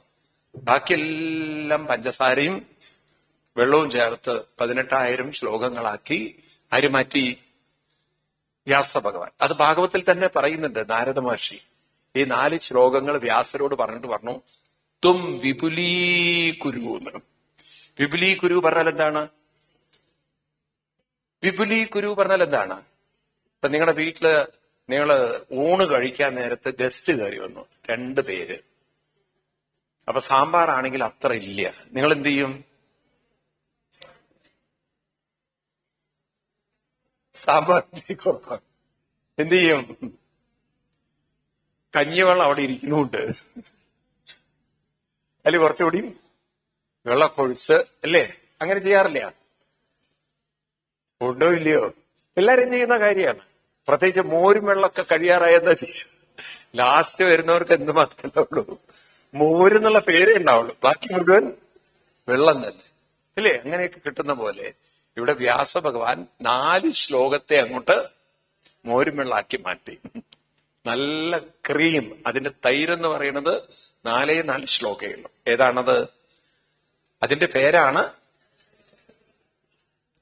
പേരാണ് ചതുശ്ലോകി ഭാഗവതം. 2ാം സ്കന്ധം 9ാം അധ്യായം 32, 33, 34, 35 ഈ ശ്ലോകങ്ങളൊക്കെ പഠിച്ചു വെക്കണേ. എല്ലാവരും പുസ്തകം എടുക്കും, നമുക്കൊന്ന് വായിക്കാം. അഹമേവസമേവാഗ്രേ നാന്യത്യ സതസത്പരം പശ്ചാദഹം യദേതശ്ച യോവശിഷ്യേതസോസ്മ്യഹം ഹൃദയർത്ഥം യത് പ്രതീയേത ന പ്രതീയേത ചാത്മനി തദ്വിദ്യാദാത്മനോ മായം യഥാ ഭാസോ യഥാ തമ യഥാ മഹന്തി ഭൂതാനി ഭൂതേഷു ചാവദിശ്വനോ പ്രവിഷ്ടാന്യപ്രവിഷ്ടാനി തഥാ തേഷു ന തേഷഹം ഏതാവദേവ ജിജ്ഞാസ്യം തത്വജിജ്ഞാസുനാത്മനഃ അന്വയ വ്യതിരേകാഭ്യം യസ്യാത് സർവത്ര സർവത എന്ന് പറഞ്ഞിട്ട് പറഞ്ഞു, ഏതൻ മതം സമാധിഷ്ഠ പരമേണ സമാധിന ഭവാൻ കൽപ്പവികൽപ്പേഷു ന വിമുഹ്യതി കർഹിചിത്. അതായത് ആരാണോ ഈ കാര്യം മനസ്സിലാക്കുന്നത്, ന വിമുഹ്യതി കർഹിചിത്. കർഹി എന്ന് പറഞ്ഞാൽ നെവർ, നെവർ ഇൻ ലൈഫ്. വിമുഹ്യതി പറഞ്ഞാൽ ഒരിക്കലും മോഹം വന്ന്, അതായത് മെന്റലി ഒരാള് ഡിപ്രസ്ഡ് ആവില്ല. ഇത് മനസ്സിലാക്കി ജീവിച്ച, ഏത് മനസ്സിലാക്കി ജീവിച്ചാൽ ഈ ചതുശ്ലോകം. അപ്പൊ ആദ്യത്തെ ശ്ലോകം എന്താണ്? അഹമേവ അഗ്രേ ആസീത്. അഹമേവ അഗ്രേ, അഗ്രേ അഗ്രേ, അഗ്രം, ഒരഗ്രം, ആരംഭം, അറ്റം. അഹമേവ അഗ്രേ ആസീത്, ഞാൻ മാത്രമേ ആരംഭം ഉണ്ടായിട്ടുള്ളൂ. ഏതിന്റെ അഗ്രത്തിൽ? സത് അസത്, സത്തിന്റെയും അസത്തിന്റെയും. അപ്പൊ ഇവിടെ എന്താ മനസ്സിലാക്കേണ്ടത്? നമ്മൾ എപ്പോഴും ഒരു കാര്യം ഓർക്കണം. നോക്കൂ, നമ്മൾ ശരിക്കും ജീവിതത്തെ മനസ്സിലാക്കാൻ ഒന്നിരുന്ന് ഇൻട്രോസ്പെക്ട്, അത് നമ്മളിലേക്ക് നോക്കി. നമ്മൾ രാവിലെ ഉണർന്നാലേ നമുക്ക് ജീവിതമുള്ളൂ. ഭാര്യയും ഭർത്താവും ഒക്കെ ഉണ്ടാവുന്ന എപ്പോഴാ? ഉണർന്നാലേ ഉള്ളൂ. ഉണർന്നില്ലെങ്കിൽ എന്ത് ഭാര്യ, എന്ത് ഭർത്താവും? ഉണർന്നില്ലെങ്കിൽ എന്ത് വീടാണ്, അല്ലേ? നിങ്ങളൊന്ന് ആലോചിച്ചു, ഈ ഭൂമിയിലുള്ള മനുഷ്യരാരും ഉണർന്നില്ലേ? കിടന്നു, പക്ഷെ ഉണർന്നില്ല. ഈ ഭൂമിയിൽ പിന്നെ എന്താ ഉള്ളത്? ഇന്ന് വെറുതെ ഇരുന്ന് അങ്ങനെ ആലോചിച്ച് നോക്ക്. ഭൂമിയിൽ ഒരാളും രാവിലെ ആരും ഉണരുന്നില്ല. പിന്നെ ഈ ഭൂമിയിൽ എന്താ ഉള്ളത്? പറയൂ. ഒന്നുമില്ല. ഒരാള് ഓപ്പൺ സർജറി ഒക്കെ കഴിഞ്ഞ് കോമയിൽ കിടക്കുകയാണ്, അനസ്തീഷ്യ കൊടുത്ത് കിടത്തിയതാണ്. ആ വ്യക്തി ഓപ്പറേഷനൊക്കെ കഴിഞ്ഞ് തിയേറ്ററിൽ കൊണ്ട് കിടത്തി. അയാൾക്ക് എന്താ വല്ല ബോധമുണ്ടോ? ഒരു ദിവസം ഒരു 75,000 50,000 ഒക്കെ ഉള്ള ICU ഉണ്ട്. Very expensive ICU. ഒരുപാട് സപ്പോർട്ടീവുള്ള ഓക്സിജൻ സപ്പോർട്ട്, പിന്നെ യൂറിൻ എടുക്കാൻ, സ്റ്റൂൾ എടുക്കാൻ, അങ്ങനെ പലതും സപ്പോർട്ട് ചെയ്യുന്ന ഹൈ എക്സ്പെൻസീവ് ആയിട്ടുള്ള ICU ഉണ്ട്. ഒരു ദിവസം 50,000 അങ്ങനെയൊക്കെയുള്ള ICU ഉണ്ട്. ആലോചിച്ച് നോക്കൂ. ഈ മനുഷ്യന് വല്ല ബോധമുണ്ടോ ഞാൻ 50,000 രൂപയുടെ ICUയിലാണ് കിടക്കണമെന്ന്? ഉണ്ടോ? ഒരു 4-5 ദിവസം അവിടെ കിടന്നു, ഒരു 5 ദിവസം കിടന്നു, ബോധം അങ്ങോട്ട് ശരിയായിട്ടില്ല. എന്തായിരിക്കും ആളറിയുന്നത്? പറയൂ. നമുക്കാണ് ഹാർട്ട് പോകുന്നത്. കാരണം ഇനി അവിടെ കിടന്നാൽ നമ്മുടെ ഹാർട്ട് പോവും. കാരണം ഒരു ദിവസം 50,000 40,000 ഒക്കെ എക്സ്പെൻസീവ് ആയിട്ടുള്ള ഹോട്ടലുകൾ അല്ല ഹോസ്പിറ്റലുകളാണെങ്കിൽ, അല്ലെ, വെരി എക്സ്പെൻസീവ് ആയിട്ടുള്ള സ്ഥലങ്ങളാണെങ്കിൽ ആണോ? പറയൂ. ലൈഫിൽ നമുക്കൊരു ത്രെട്ടാണ്. അപ്പൊ നോക്കൂ, ഒരു കാര്യം ഉറപ്പല്ലേ, മനസ്സ് ഇല്ലെങ്കിൽ ഒന്നുമില്ല. എല്ലാം എവിടുന്നാ തുടങ്ങുന്നത്? അപ്പൊ പഠിക്കണം. മന ഏവ കാരണം മനുഷ്യാണാം ജീവിതം. എന്താ ജീവിതം? മനസ്സ് തന്നെയാണ് കാരണം. മനസ്സില്ലെങ്കിൽ എന്തില്ല? മനസ്സില്ലെങ്കിൽ എന്തില്ല? ജീവിതവുമില്ല. ഈ മനസ്സ് ശ്രദ്ധിക്കണേ. ഈ മനസ്സ് ഉണർത്തുന്നത് ആരാണ്? മനസ്സുണർത്തുന്നത് ആരാണ്? നമ്മളാണോ? നമ്മളാണോ? അല്ല. എവിടുന്നാ മനസ്സുണർന്നു വരുന്നത്? ബോധം. ഒരേ ബോധം. ഓരോരുത്തരിലും വ്യത്യസ്തമാണോ ബോധം?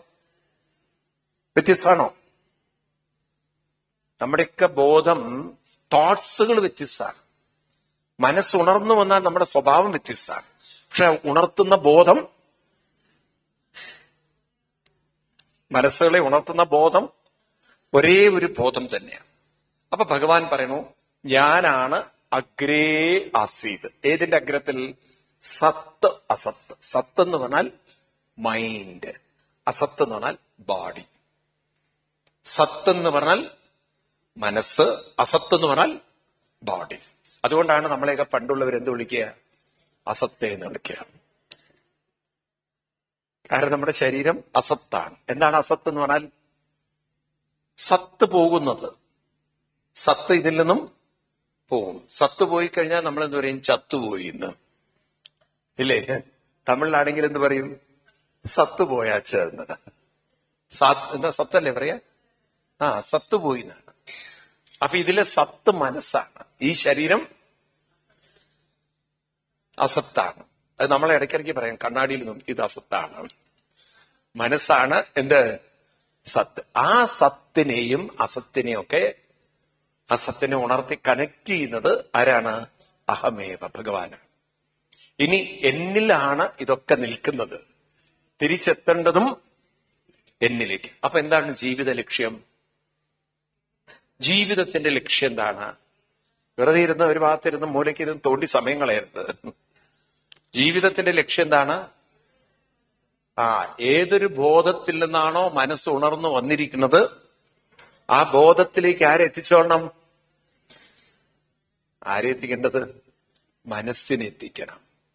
മനസ്സിലായില്ലേ? അല്ലെങ്കിലോ പുനരഭിജനനം പുനരഭിമരണം പുനരഭിജനനീ ജഡരേ ശയനം ഇഹ സംസാരേ ബഹുദുസ്താരേ കൃപയാ പാരേ പാഹി മുരാരേ ഭജ ഗോവിന്ദം.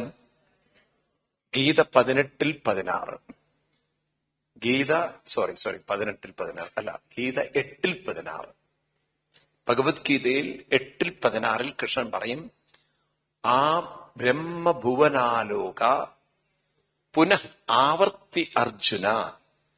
ഹേ അർജുന, ആ ബ്രഹ്മഭുവനാലോക, ഈ ഭുവനത്തിലുള്ളതെല്ലാം പുനഃ ആവർത്തി. ഇതെന്ത് ചെയ്യും? പുനഃ ആവർത്തി. ഇതെല്ലാം എന്ത് ചെയ്യും? ആവർത്തിക്കപ്പെടും. അതുകൊണ്ട് നിങ്ങളാരും മരണത്തെക്കുറിച്ചൊന്നും വിഷമിക്കണ്ട. നിങ്ങളാരും മരിച്ചു പോവില്ല ഇവിടുന്ന്. ഇതൊക്കെ എന്ത് ചെയ്യും?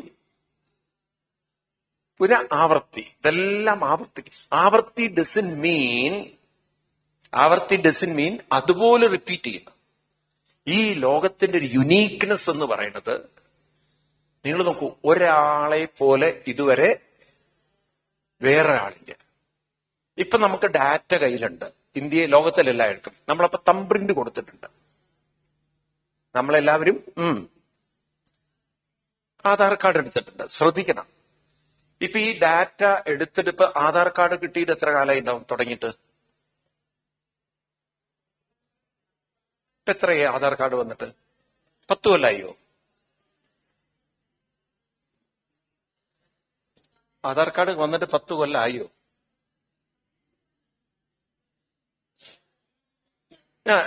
നമുക്ക് ആർഗ്യൂ ചെയ്യണ്ട. 10 കൊല്ലം വെച്ചോ. ഇപ്പം 2026. That means 2016. എനിക്ക് തോന്നുന്നു അതിന് മുമ്പ് വന്നിട്ടുണ്ടായിരുന്നു. 10 അല്ല, let's say 10 years. Let's take 10 years. അതായത് 2016 വെച്ചോ. ഇപ്പൊ എത്രയും 2020. ഈ 16 ശേഷം ലിസൺ ഒരു എല്ലാവരും എടുത്തു വരിക. 100 അന്നൊരു 30 ഉണ്ടായിരിക്കാം, അല്ലെ? 130 പോപ്പുലേഷൻ തന്നെ ആയിരിക്കുക. ഈ 130 ആളുകളുടെ തമ്പ് ഇംപ്രഷൻ എടുത്തിട്ടുണ്ട്. ഡാറ്റ എടുത്തു കഴിഞ്ഞു. അതിനുശേഷം ഒരുപാട് ആൾക്കാർ മരിച്ചു. എന്തായാലും അന്ന് കോവിഡിലൊക്കെ ഒരുപാട് ആൾക്കാർ മരിച്ചു. 10 ലക്ഷത്തോളം ആളുകൾ മരിച്ചിട്ടുണ്ട്. ഞാൻ പറയുന്നത് ഹോൾ വേൾഡിൽ നോക്കുകയാണെങ്കിൽ 800 കോടിയിൽ അതിലധികം മരിച്ചിട്ടുണ്ട്, ഇല്ലേ? 10 ലക്ഷം. കുറെ ജനിച്ചിട്ടുമുണ്ട്. ഇതുവരെ ആ മരിച്ചവരുടെ അതേ തമ്പ്രിന്റുള്ള ഒരാൾ ഇതുവരെ വന്നിട്ടില്ല. എന്തൊരു അത്ഭുതമാണിത്! മരിച്ചുപോയവരുടെ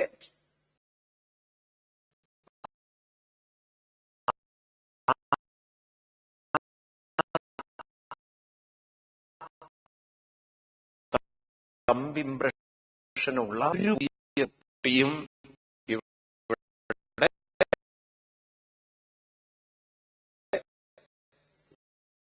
വന്നില്ലേ എന്ന് അല്ലേ ഇത്? ഈ 800 കോടി ജനങ്ങളിൽ ഒരു വർഷം മേ ബി ഒരു 10 ലക്ഷം ആൾക്കാർ മരിക്കേണ്ടെന്ന് വിചാരിക്കുക. എത്ര? 10 ലക്ഷം. ഈ മരിച്ച് പുതിയ അതിനനുസരിച്ച് വരുന്നുമുണ്ട്. ഈ കുട്ടികൾക്കൊന്നും മരിച്ചവരുടെ തംപ്രിന്റുമായിട്ട് യാതൊരു, ഇങ്ങനെ പോയാൽ അത് എങ്ങോട്ടാ പോകുന്നത്? That means every one's thumbprint is different and new ആണ്. ഇതെങ്ങനെയാ വര അങ്ങോട്ടും ഇങ്ങോട്ടും മാറ്റുന്നത്? ഒരു സിമിലാരിറ്റി ഇതുവരെ വന്നിട്ടില്ല. ഈ ഒരു സത്യം പറഞ്ഞാൽ ഈ ആധാർ കാർഡൊക്കെ ഡെവലപ്പ് ചെയ്യാൻ കാരണം ഇങ്ങനെ ഒരു ദൈവീക ശക്തി ഉള്ളത് കൊണ്ടല്ലേ? അല്ലേ? അല്ലാതെ ആധാർ കാർഡിന്റെ കഴിവല്ലല്ലോ.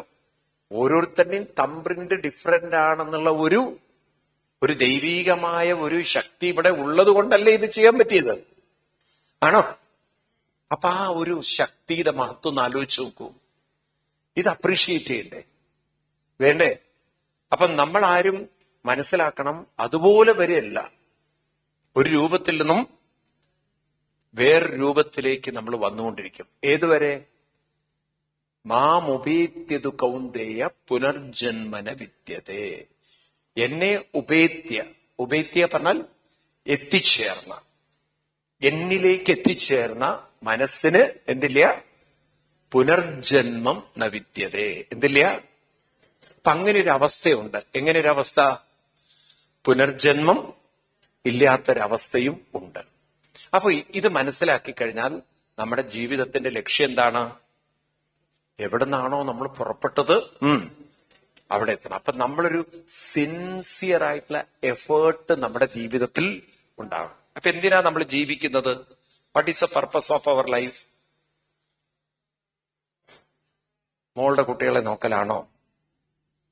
എന്താ നമ്മുടെ ജീവിതത്തിന്റെ ലക്ഷ്യം?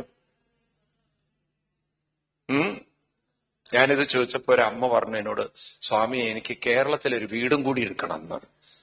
അതാണത്ര അവരുടെ ജീവിതത്തിന്റെ ലക്ഷ്യം. അതാണോ ജീവിതത്തിന്റെ ലക്ഷ്യം? എന്താ ജീവിതത്തിന്റെ ലക്ഷ്യം?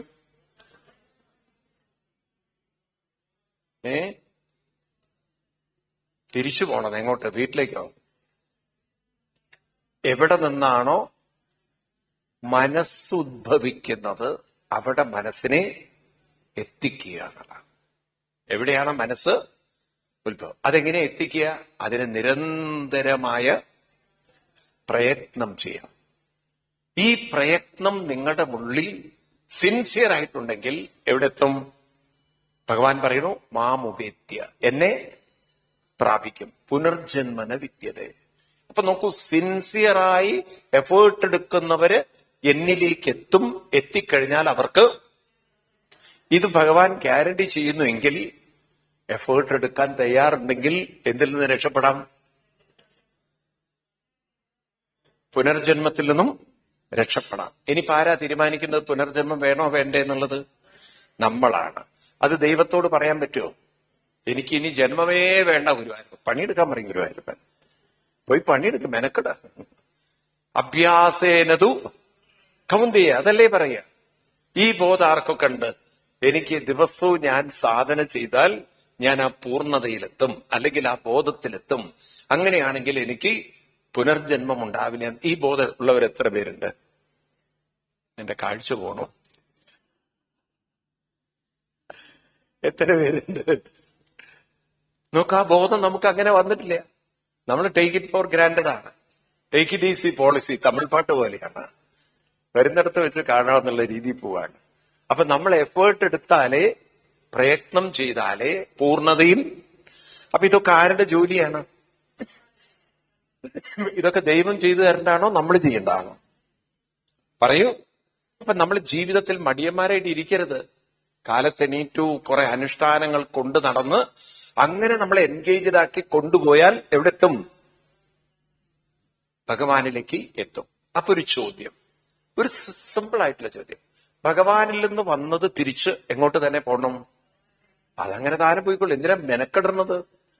ഇത് പോവില്ല. ഇതങ്ങനെ പോവില്ല. എന്താ കാരണം? അതാണ് അടുത്ത ശ്ലോകം. ഹൃദയർത്ഥം യത് പ്രതീയേത ന പ്രതീയേത ചാത്മനി തത് വിദ്യാത് ആത്മനോമായാം യഥാഭാസോ യഥാതമ. അപ്പോഴാണ് വേറൊരു സാധനം കയറി വരുന്നത്. എന്താണ്? തത് മായാം വിദ്യം. അങ്ങനെ ഒരു സാധനമുണ്ട്. എന്താണ്? ഈ ബോധത്തിനും മനസ്സിനും ഇടയ്ക്കൊരു സാധനമുണ്ട്. അതിന്റെ പേരാണ് മായ. ഇപ്പൊ എന്താ മായ എന്ന് പറഞ്ഞാല്? മഹാലിംഗപുരത്തുള്ള ആളാണോ മായ? അല്ല. ഇവിടെ മായ എന്ന് പറഞ്ഞാൽ ഓർക്കേണ്ടത്, എളുപ്പം ഓർക്കേണ്ട എക്സാമ്പിൾ കുക്കൂൺ ആണ്. എന്താ കുക്കൂണിന്റെ പ്രത്യേകത? കുക്കൂണിന്റെ പ്രത്യേകത എന്താ അറിയോ? കണ്ടുണ്ടോ കുക്കൂൺ ആരെങ്കിലും? ഈ എന്താണ് പട്ടുനൂൽ പുഴുവിന്റെ കൂട് കണ്ടിട്ടുണ്ടോ? കണ്ടിട്ടുണ്ടോ ആരെങ്കിലും പട്ടുനൂൽ പുഴുവിന്റെ കൂട്? കണ്ടിട്ടില്ല. പട്ടുസാരി കണ്ടിട്ടുണ്ടാവും നിങ്ങള്. ഈ പട്ടുസാരി ഉണ്ടാക്കുന്നത് സിൽക്ക് വേമിന്റെ ആ നൂലുണ്ട്. അപ്പൊ ആ കൊക്കോൺ എവിടുന്ന അതിന്റെ ഒരു സ്വഭാവം എന്താ? കൊക്കോണിന്റെ എന്താ അതിന്റെ നേച്ചർ നിങ്ങൾക്കറിയോ? നിങ്ങൾ ശ്രദ്ധിച്ചിട്ടുണ്ടോ? ഈ കൊക്കോണിന്റെ ഒരു പ്രത്യേകത, പട്ടുനൂൽ പുഴു ഈ നൂല് ചുറ്റി ചുറ്റി ചുറ്റി ചുറ്റി ചുറ്റി ചുറ്റി ചുറ്റി പാവം ഈ പുഴു നേരെ ഉൾട്ടയാണ് ചെയ്യുക, ഓപ്പോസിറ്റാ ചെയ്യുക. എല്ലാം ഇങ്ങനെ കറങ്ങി കറങ്ങി അതിന്റെ മുകളിൽ കൂടിയല്ലേ വീണ്ടും കറക്കേണ്ടത്. ഇത് നേരെ ഓപ്പോസിറ്റ് കറക്കിക്കളയും.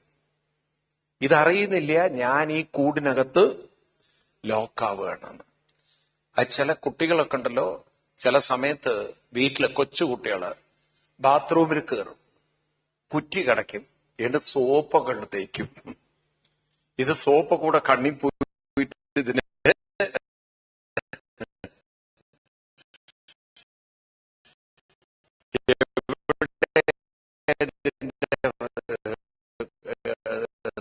തുറക്കണ്ട ഒരു അവിടെ കിടന്ന്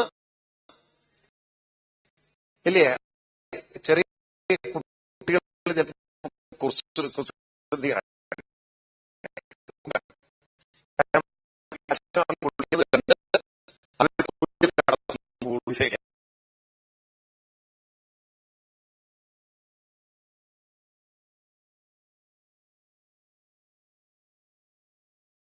ചെയ്യും.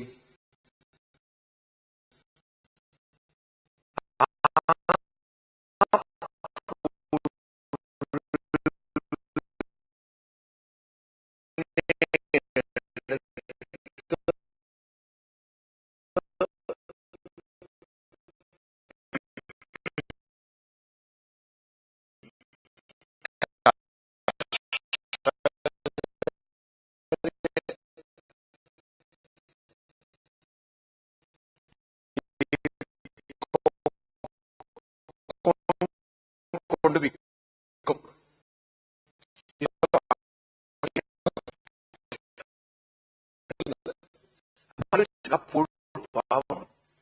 തന്റെ ഉള്ളിൽ നിന്ന് ഉണ്ടാകുന്ന ഈ ഒരു സിറം, ഈ ഒരു ഗമ്മ്, ഈ നൂല് താൻ തനിക്ക് ചുറ്റും ചുറ്റുന്നു എന്ന് പോലും അറിയാതെ ഇതുപോലെയാണ് നമ്മൾ ഒരു സിൽക്ക് വേമിനെ പോലെ നമ്മുടെ തോട്ട്സ് കൊണ്ട് നമ്മളെങ്ങനെ തോട്ട്സിന്റെ ഉള്ളിൽ കുരുക്കിയിരുന്നു.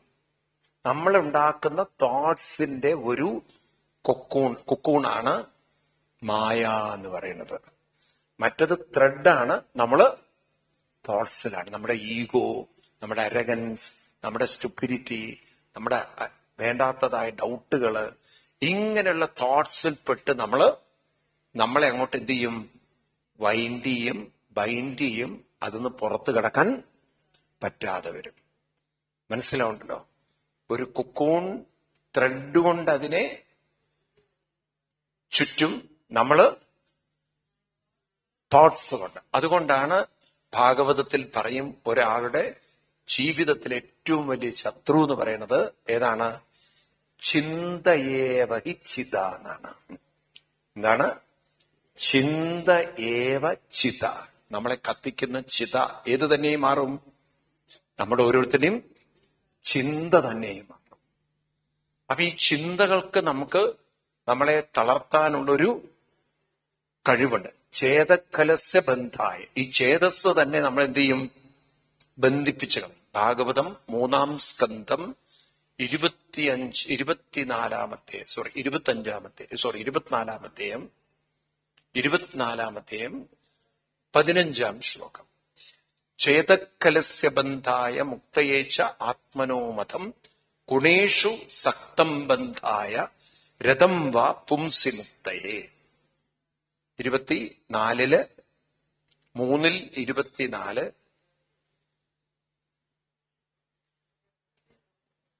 കിട്ടിയോ? കിട്ടിയില്ല?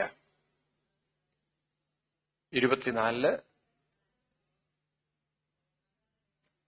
ചേതക്കലസ്യ ബന്ധായ മുക്തയേച്ച ആത്മനോ മതം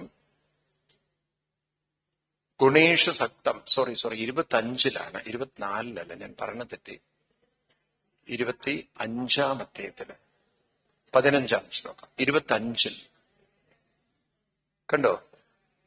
ചേത ഖലു ബന്ധായ മുക്തയെ. അപ്പൊ ശ്രദ്ധിക്കുക, ചേതസ് തന്നെയാണ്, ചിന്ത തന്നെയാണ് ഒരാളെ ബന്ധിപ്പിക്കുന്നത് എന്നാണ് കൃഷ്ണൻ പറയുന്നത്. അപ്പൊ ഒരു പുഴു എപ്രകാരമാണോ നൂല് ചുറ്റുന്നത്, ഇതുപോലെ നമ്മൾ ചിന്ത കൊണ്ട് നമ്മളെ ചുറ്റും. ഈ ചുറ്റലിന്റെ പേരാണ് മായ എന്നുള്ളത്. അപ്പൊ ആ ചുറ്റലിൽ നിന്ന് പുറത്തു കടക്കാതെ നിങ്ങൾ ബോധത്തിലേക്ക് എത്തൽ അത്ര എളുപ്പമല്ല. അപ്പൊ ആദ്യം നമ്മൾ ആക്സെപ്റ്റ് ചെയ്യണം. നമ്മൾ ആദ്യം ആക്സെപ്റ്റ് ചെയ്യണം? ബോധത്തിലേക്ക് എത്തണമെങ്കിൽ ഞാൻ ഈ ചിന്തയുടെ പിടിയിൽ നിന്നും ആദ്യം ഒന്ന് പുറത്തു കടക്കണം. ഞാനിപ്പോൾ ഒരു ചിന്തയുടെ കൂട്ടിൽപ്പെട്ടിരിക്കുന്ന വ്യക്തിയാണ്, പേഴ്സണാണ്. Who am I? I am myself locked in the thought. ഒരു തോട്ടിന്റെ, ചിന്തയുടെ ഒരു ചെറിയൊരു ഹബിന്റെ ഉള്ളിൽപ്പെട്ടിരിക്കുകയാണ്, ഒരു വെബിന്റെ ഉള്ളിൽപ്പെട്ടിരിക്കുകയാണ്. അതിൽ നിന്ന് ഞാൻ എന്ത് ചെയ്യണം? എന്നെ പുറത്തു കൊണ്ടുവരണം. മനസ്സിലാവണല്ലോ? ഇപ്പൊ ഞാനൊരു കുക്കൂണാണ്, ഇനി ഞാനൊരു സ്പൈഡർ ആവണം, 8 കാലിയാവണം. അതിനെ വിളിക്കുക ഊർണനാഭി എന്നാണ്. എന്താ ഊർണനാഭിയുടെ പ്രത്യേകത? അതും ഒരു നെറ്റ് ഉണ്ടാക്കുന്നുണ്ട്. അതിന്റെ വായിൽ നിന്ന് വരുന്ന ഒരു സിറമാണ് ഒരു ത്രെഡായി, അത് നല്ല ഒരു ആർക്കിടെക്ചർ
പുറത്ത് കടക്കാൻ നല്ല എഫേർട്ട് എടുത്താൽ മാത്രമേ ബോധത്തിലേക്ക് നമുക്ക് തിരിച്ചെത്താൻ സാധിക്കുള്ളൂ.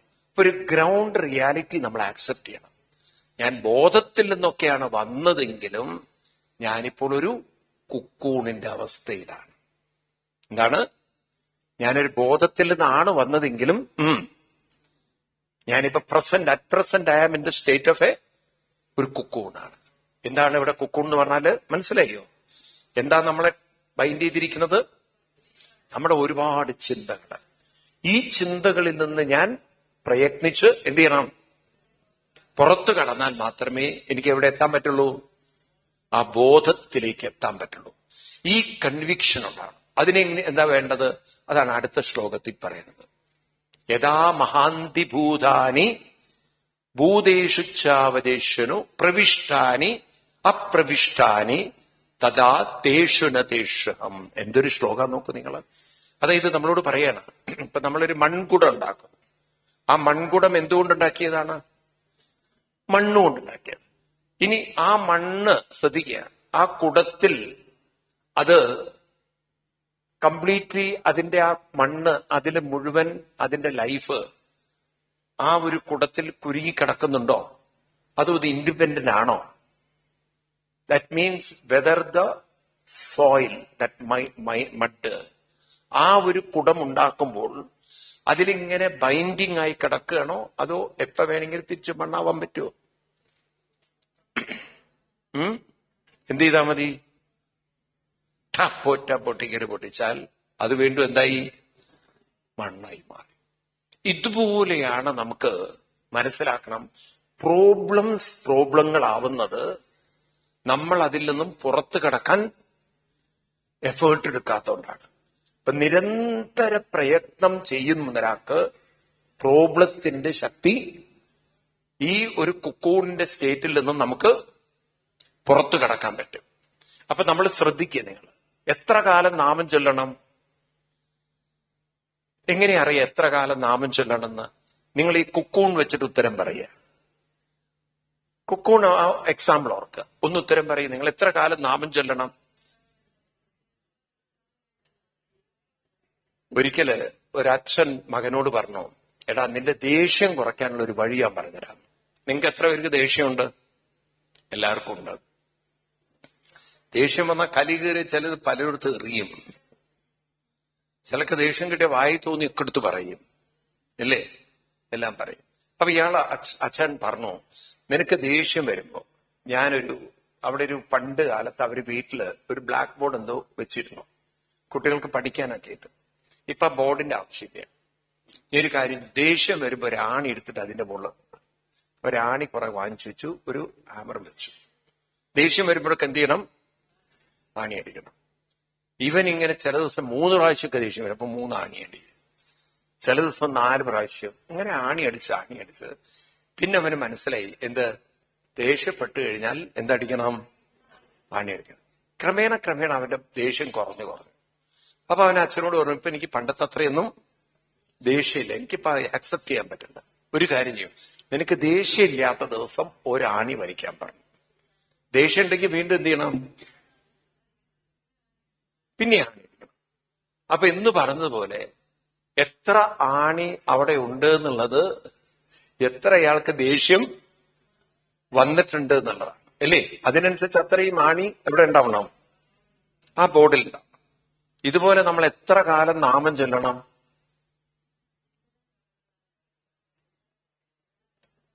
ഈ കൂടിൽ നിന്ന് പുറത്തു കിടക്കാൻ എത്ര നാമം ചൊല്ലണം? ആ കൂടിന് എത്രമാത്രം നിങ്ങൾ വൈൻഡ് ചെയ്തിട്ടുണ്ടോ അതിനെ അത്ര അഴിച്ചെടുക്കാനുള്ള അൺവൈൻഡ് ചെയ്യണം. അപ്പൊ എന്തിനാ നാമം ചൊല്ലുന്നത്? നാമം എന്തിനാ ചൊല്ലുന്നത്? അൺവൈൻഡ് ചെയ്യാൻ. എന്താണ്? നിങ്ങൾ എത്ര നാമം ചൊല്ലുന്നുണ്ടോ അത്രയും അത് നിങ്ങളെ അൺവൈൻഡ്. ഏതിൽ നിന്ന്? നിങ്ങളുടെ ചിന്തകളിൽ നിന്ന്. അപ്പം ആ കുക്കൂൺ എത്രമാത്രം നിങ്ങൾ വൈൻഡ് ചെയ്ത് വെച്ചിട്ടുണ്ടോ അതിനെ മുഴുവൻ എന്ത് ചെയ്യണം? അൺവൈൻഡ് ചെയ്യണം.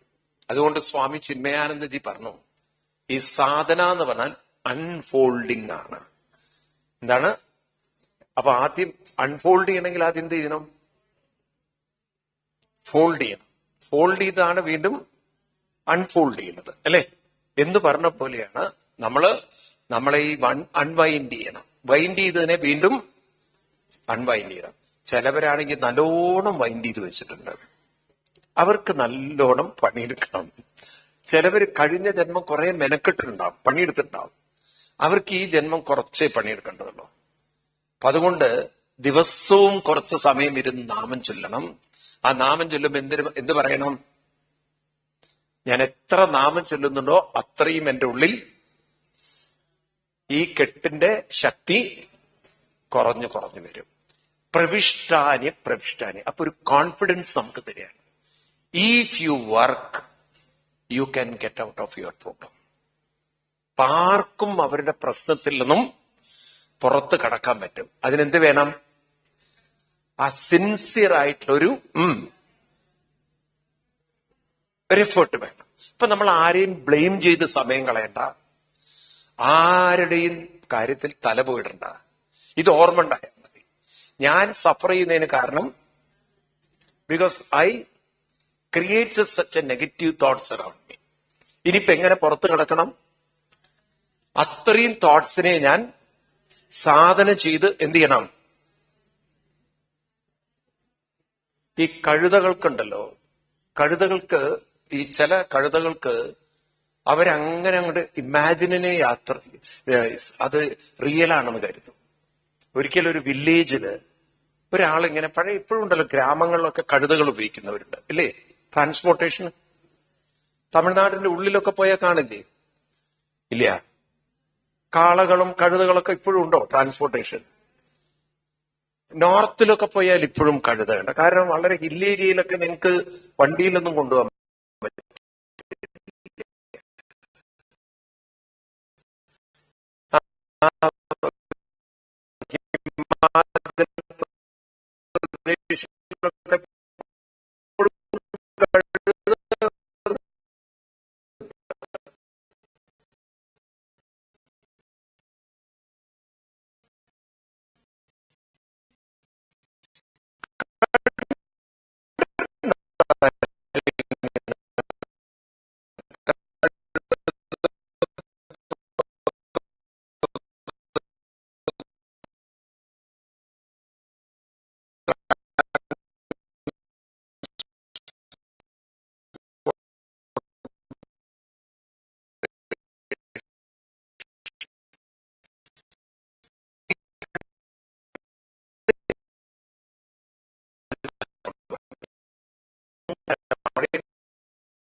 വരുമല്ലോ, കാരണം ഇതിനെ കെട്ടിയവൻ പോവും ചെയ്തു.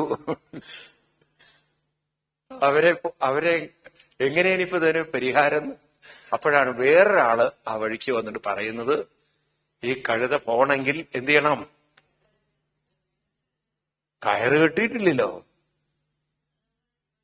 അപ്പൊ എന്ത് ചെയ്യണം? കഴുതയെ കയറ് കെട്ടുന്നതായിട്ട് കാണിച്ചാൽ മാത്രമേ ആ കയറ് കഴുത പോളൂ. ഇപ്പൊ ഇയാള് പോയി ഇങ്ങനെ പോയി കെട്ടഴിക്കുന്ന പോലെയൊക്കെ കാണിച്ച് പിന്നെ കഴുത ഒരോട്ടാണ്.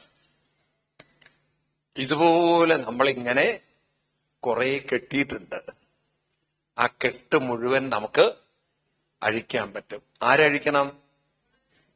ആരഴിക്കണം? ഈ ശബരിമല പോകുന്നവരുണ്ടല്ലോ, അവരെല്ലാം ദൈവത്തിന് വിട്ടുകൊടുക്കും.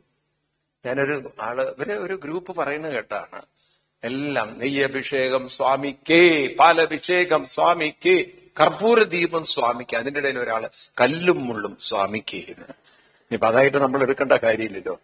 സ്വാമിക്കാണെങ്കിൽ ഇപ്പൊ എന്തും പറ്റും ഇല്ലേ? അപ്പൊ അതും ഇരിക്കട്ടെ സ്വാമിക്ക് എന്ന് പറഞ്ഞ പോലെ നമ്മൾ അങ്ങനെ എല്ലാം സ്വാമി ചെയ്തിരുന്നു വിചാരിക്കരുത്. ആര് ചെയ്യണം? ഇപ്പൊ എത്ര എഫേർട്ട് എടുക്കണോ? എന്തിനാ എഫേർട്ട് എടുക്കണത്? അൺവൈൻഡ് ചെയ്യാൻ. അപ്പൊ ഒരു കാര്യം ഉറപ്പിക്കുക, may be it may take time, പക്ഷെ ഈവൻ ഇഫ് ഞാൻ എഫേർട്ട് എടുത്തു കഴിഞ്ഞാൽ എനിക്ക് എന്റെ പ്രോബ്ലത്തിനെ സോൾവ് ചെയ്യാൻ പറ്റും. ആ കോൺഫിഡൻസ് നമുക്കുണ്ടാകണം. Today I may not, but tomorrow I may be, but I am sure it will happen. ആ ഒരു കോൺഫിഡൻസ് ഉണ്ടാവും. മനസ്സിലാവുണ്ടല്ലോ? അതായത് ഓൾ ഓഫ് എ സഡൻ ഒരു ഓവർനൈറ്റിലൊരു ട്രാൻസ്ഫോർമേഷൻ നമുക്ക് ഉണ്ടാവില്ല. ചിലരൊക്കെ ചോദിക്കുന്ന കാര്യമാണ്, ഞാൻ ഇത്രയും കാലമൊക്കെ വിഷ്ണു സഹസ്രനാമം ചൊല്ലിയിട്ടും ഒരു മാറ്റമില്ല എനിക്ക്. കാരണം ഈ കെട്ടടിഞ്ഞിട്ടില്ല. കെട്ട അത്രയും സ്ട്രോങ് ആയിട്ടാണ് കെട്ടിയിരിക്കണത്. ചിലവരാണെങ്കിൽ കെട്ടിയിരിക്കണൊക്കെ പെട്ടെന്ന് പൊട്ടുന്ന കയറായിരിക്കും. ചിലവരാണെങ്കിൽ നല്ല പൊട്ടാത്ത കയറെടുത്തിട്ടാ കെട്ടിയത്. അപ്പൊ അത് അനുഭവിച്ചേ പറ്റുള്ളൂ. അപ്പൊ അതുകൊണ്ട് ഈ കാര്യം ഓർമ്മയിൽ വെക്കുക. എന്നിട്ട് അടുത്ത ശ്ലോകത്തിൽ പറയുന്നു. സോ 4ാമത്തെ ശ്ലോകം എന്താ പറയുന്നത്? It is possible.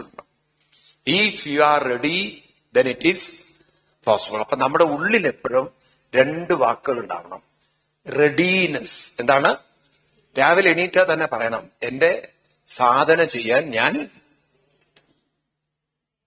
റെഡിയാണ്. ആ റെഡിനെസ് ഉണ്ടാവണം. ഏതുണ്ടാവരുത്? റെഡിനെസിന്റെ ഓപ്പോസിറ്റ് എന്താ? മഡീനസ്. റെഡിനെസിന്റെ ഓപ്പോസിറ്റ് എന്താണ്? മഡീനസ്. എന്തുണ്ടാവരുത്? മടി കാണിക്കരുത്. ആ ലേസിനെസ് വന്നാൽ, ലഥാർജി വന്നാൽ, എക്സ്ക്യൂസ് പറഞ്ഞാൽ നന്നാവില്ല. ചിലവരൊക്കെ നന്നാവാത്തതിന്റെ കാര്യം എന്താണ്? ആ എക്സ്ക്യൂസ് കാണിച്ചേടെ, മടി കാണിക്കും. എന്തിനീ വിഷ്ണു സഹസ്രം? കുളിച്ചിട്ടില്ലല്ലോ. ആര് പറഞ്ഞു കുളിക്കണമെന്ന്? അല്ല എന്നാലും ദോഷാവില്ലേ? വേണ്ട. പിറ്റേ ദിവസം ഇന്നെനിക്ക് ചൊല്ലണം എന്നുണ്ടായിരുന്നു, പക്ഷെ ഇന്ന് സമയം തെറ്റിപ്പോയി. ഞാൻ എന്ന് 7 മണിക്കാണ് ചൊല്ലുന്നത്, ഇന്ന് 7:30 എണീറ്റ്. അന്നുമില്ല. അങ്ങനെ എക്സ്ക്യൂസ് പറയാൻ പോയാൽ ഈ ജന്മം നന്നാവില്ല. ഞാൻ കുളിച്ചാലും ചൊല്ലും, കുളിച്ചില്ലെങ്കിലും ചൊല്ലും. കാരണം നമ്മുടെ ഋഷിവര്യന്മാര് പറഞ്ഞിട്ടുണ്ട്, അപവിത്ര പവിത്രോവ സർവാവസ്ഥാങ്കതോപിവ യസ്മരേത് പുണ്ടരീകാക്ഷം സബാഹ്യാഭ്യന്തര ശുചി. നിങ്ങൾ കുളിച്ചാലും കുളിച്ചില്ലെങ്കിലും അനുഷ്ഠാനത്തിൽ ഒരു കോംപ്രമൈസും ചെയ്യരുത്. അതെന്തിനാണത്? അത്ര അനുഷ്ഠാനം ചെയ്താലേ നമ്മളെ, ഏത് വാക്ക് മറക്കരുത്, അൺഫോൾഡ് ചെയ്യുക, അൺവൈൻഡ് ചെയ്യുക, എങ്കിലേ എനിക്ക് അൺവൈൻഡ് ചെയ്യാം. മനസ്സിലായില്ലേ? അതുകൊണ്ട് റെഡിനെസ് എപ്പോഴും വേണം. പിന്നെ രണ്ടാമത്തെ വാക്ക് എന്താണ്? റെഡിയായ മാത്രം പോരാ, കമ്മിറ്റ്മെന്റ് വേണം. എന്ത് വേണം? സിൻസിയർ ആയിട്ട് ആ കമ്മിറ്റ്മെന്റ്. ഈ 2 വാക്കുകളും നമ്മുടെ കൂടെ ഉണ്ടെങ്കിൽ എങ്ങനെയായിരിക്കും ലൈഫ്? റെഡിനെസ് ആൻഡ് കമ്മിറ്റ്മെന്റ് ഉണ്ടെങ്കിൽ എങ്ങനെയായിരിക്കും നമ്മുടെ ജീവിതം? ഉറക്കെ പറയൂ. നന്നാവോ ഇല്ലയോ? പലരും നന്നാവാത്തതിന്റെ കാരണം എന്താണ്? റെഡിനെസ്സിന് പകരം ഏതാ ഉള്ളത്? മഡീനസ്. പിന്നെ കമ്മിറ്റ്മെന്റിന് പകരം ഒറ്റ എന്താ ഉള്ളൂ? എന്താ പിന്നെ അവർക്കുള്ളത്? കംഫർട്ട് മാത്രമേ ഉള്ളൂ. അവരാ കംഫർട്ടിൽ ജീവിച്ചു കളയും. അപ്പൊ നമുക്കിത് രണ്ടും വേണം, readiness and commitment. Readiness and commitment. ഇതൊരു മന്ത്രം പോലെ നമ്മുടെ ഉള്ളിലുണ്ടാകും. രാവിലെ എണീറ്റാൽ ഞാനിത് ചെയ്യണം. അങ്ങനെ സിൻസിയർ ആവുന്ന ഒരാൾക്ക് ലൈഫിൽ ക്രമേണ എന്തുവരും? ഈ കൊക്കോന്റെ ത്രെഡ് ക്രമേണ അതിന്റെ ആ ടൈറ്റ്നെസ്, അതിന്റെ സ്ട്രെങ്ത് ക്രമേണ കുറഞ്ഞു വരും. കുറെ കഴിഞ്ഞാൽ പുറത്തൊരു വെളിച്ചം കാണാൻ തുടങ്ങും. ഈ ത്രെഡിന്റെ ഉള്ളിൽ കൂടെ വെളിച്ചം കാണാൻ പറ്റും. ഹോപ്പ് നമുക്ക് കൂടാൻ തുടങ്ങും. മനസ്സിലായില്ലേ? അങ്ങനെ പ്രാക്ടീസ് ചെയ്ത് മുന്നോട്ട് പോകുന്ന ഒരാള് ജീവിതത്തിൽ രക്ഷപ്പെടും. എല്ലാവർക്കും രക്ഷപ്പെടാം. പക്ഷെ ഈ തരത്തിൽ നമ്മൾ ആ ഒരു ബോധമുള്ളവരാണ്. റെഡിനെസ് ആൻഡ് കമ്മിറ്റ്മെന്റ് രണ്ടെണ്ണം ഉണ്ടാവരുത്. ഏത്? മഡീനെസ് ഉണ്ടാവരുത്, കംഫർട്ടിൽ ഇരിക്കുകയും ചെയ്യരുത്. മനസ്സിലായില്ലേ? ആ കംഫർട്ട് നമ്മളെ ചിലപ്പം ഡിസ്കംഫർട്ട് ആക്കി കളയും. എന്ത് തന്നെ പ്രശ്നത്തുണ്ടെങ്കിലും രാവിലെ എണീറ്റ് ആ ഒരു സിൻസിയറായി നമ്മുടെ പ്രാക്ടീസ് നമ്മൾ കൊണ്ടു നടക്കണം. മനസ്സിലായില്ലേ? രാവിലെ കൃഷ്ണനൊക്കെ എപ്പോഴും എണീക്കുക അറിയോ? കൃഷ്ണൻ അവിടെ കിടന്ന് ഉറങ്ങില്ല. എന്ത് ചെയ്യും? ബ്രാഹ്മേ മുഹൂർത്തവുത്തായ വാരിപസ്പർശ്യ മാധവ ദദ്യോ പ്രസന്നകരണം ആത്മാനം തമസപ്പര. എത്ര മണി എണീക്കും? ബ്രഹ്മമുഹൂർത്തത്തിൽ. നിങ്ങൾ നോക്കൂ, ഒരു ഹിന്ദു കൾച്ചർ അങ്ങനെ ആയിരുന്നു. ഇപ്പൊ നമ്മുടെ ജനറേഷന്റെ കൾച്ചർ എങ്ങനെയായി? ഇപ്പൊ നമ്മുടെ കുട്ടികളുടെ കൾച്ചർ എന്തായി? പറയൂ. ആ ബ്രഹ്മമുഹൂർത്തത്തിൽ എണീക്കുന്ന കൾച്ചർ മാറി. അവര് മഡീനസും കംഫർട്ടുമായി, ലേസിയായി. അതുകൊണ്ട് എന്തു പറ്റി? ഒരു മെന്റൽ സ്ട്രെങ്തും ഇല്ല. ആ കാണുന്ന കുറെ ജീവിതം തന്നെയുള്ള കുറെ ഇന്റലക്ച്വലി അവര് പ്രൊഫഷണലി ഒക്കെ നന്നായിരിക്കാം, പക്ഷെ മെന്റലി ഇമോഷണലി വളരെ വളരെ സബ്സ്റ്റാൻഡേർഡ് ആണ്. പെട്ടെന്ന് അവർ അപ്സെറ്റ് ആവും. പെട്ടെന്ന് അവള് മെന്റലി അവർ വളരെ ഇമോഷണലി ഇമ്പൾസീവായി റിയാക്ട് ചെയ്ത് ഡിസ്റ്റർബ്ഡ് ആയിട്ട് ജീവിക്കുന്നു. ഇതൊക്കെ നമുക്ക് ഓർമ്മിപ്പിക്കുകയാണ്, നമ്മുടെ ജീവിതം എന്ന് പറയുന്നത് നമ്മുടെ കൈകളിലാണ്. ഇനി അവസാന ശ്ലോകത്തിൽ പറയുന്നു, അത് കിട്ടാൻ എന്താ വേണ്ടത്? ഏതാവദേവ ജിജ്ഞാസ്യം തത്വജിജ്ഞാസുനാത്മന അന്വയ വ്യതിരേകാഭ്യാം യസ്യാൽ സർവത്ര സർവത. ഇത് കിട്ടാൻ എന്താ വേണ്ടത്? ഈ എഫേർട്ട് നമ്മുടെ ഉള്ളിൽ ഉണ്ടാവാൻ എന്ത് വേണം? മോട്ടിവേഷൻ വേണം, ഇൻസ്പിരേഷൻ വേണം. ആ മോട്ടിവേഷൻ എവിടുന്നാ കിട്ടുക? അതിനാണ് നമ്മൾ സത്സംഗം എന്ന് പറയുന്നത്. ഒന്നിച്ചുള്ള വിഷ്ണു സഹസ്രനാമം, ഒന്നിച്ചുള്ള ലളിതാ സഹസ്രനാമം, ഇതൊക്കെ നമ്മളൊരു ജീവിതത്തിന്റെ ഒരു ഭാഗമായി കൊണ്ടു നടക്കണം. എനിക്ക് തോന്നുന്നു നിങ്ങൾ ചെന്നൈയിലൊക്കെ എത്രയോ നിങ്ങൾക്ക് നല്ല സൗകര്യങ്ങളുണ്ട് അല്ലേ? പക്ഷെ നമ്മൾ ആ ഒരു സാധന അത്രമാത്രം അങ്ങോട്ട് പ്രചാരമല്ല. ആണോ അല്ലയോ? എല്ലാവരും വിഷ്ണു സഹസ്രനാമം അറിയുന്നവർ എത്ര പേരുണ്ട് ഇവിടെ? ലളിതാ സഹസ്രനാമം അറിയുന്നവർ എത്ര പേരുണ്ട്? നന്നായി, കുറെ പേരുണ്ട്. അപ്പൊ അങ്ങനെ ഒരു ജനറേഷൻ വരണം. നമ്മൾ ക്രമേണ ഇത് പ്രചരിപ്പിച്ചെടുക്കണം. നമ്മുടെ കുട്ടികൾ പോലും എന്തറിയുന്നവരാവണം? ഡെയിലി വിഷ്ണു സഹസ്രനാമവും ലളിതാ സഹസ്രനാമവും ചൊല്ലുന്നവരാവണം. ഇപ്പൊ ഞങ്ങൾ അടുത്ത കാലത്തുണ്ടല്ലോ ഈ വിഷ്ണു സഹസ്രനാമൊക്കെ ലളിതാ സഹസ്രനാമൊക്കെ പ്രചരിപ്പിക്കുന്നതല്ലോ. ഞാനിപ്പോ അടുത്ത കാലത്ത് എറണാകുളത്ത് സപ്താഹത്തിന് 3000 പേരായിരുന്നു ലളിതാ സഹസ്രനാമം. അപ്പൊ ഞങ്ങളത് കഴിഞ്ഞിട്ട് തിരുവല്ലയിൽ സപ്താഹം നടത്തി. അവിടെ ഉണ്ടായിരുന്നു ഒരു 1800ഓളം പേര് ലളിതാ സഹസ്രനാമം. ഇപ്പൊ ചെട്ടിക്കുളങ്ങര ക്ഷേത്രത്തിൽ നടന്നു, അവിടെ ഉണ്ടായിരുന്നു 1200-ലധികം ആൾക്കാര് ലളിതാ സഹസ്രനാമം ചൊല്ലാൻ. ഇനിയിപ്പോ ഗുരുവായൂരിൽ ഫെബ്രുവരി 15 ഞങ്ങൾ ചൊല്ലാൻ പോകുന്നു. ഓൾറെഡി 2500 പേരാണ് രജിസ്റ്റർ ചെയ്തിരിക്കുന്നത്. അപ്പൊ നോക്കൂ നിങ്ങള്, ഇപ്പൊ നമ്മുടെ ആളുകൾക്ക് ഇതിനോടൊക്കെ വലിയൊരു താല്പര്യം ക്രമേണ വരുന്നുണ്ട്. അപ്പൊ അത് നമ്മുടെ ജീവിതത്തിലേക്ക് കൊണ്ടുവരണം. എനിക്ക് തോന്നുന്നു ക്രമേണ ചെന്നൈയിലൊക്കെ നിങ്ങള് വർഷത്തിലൊരു എന്താണ്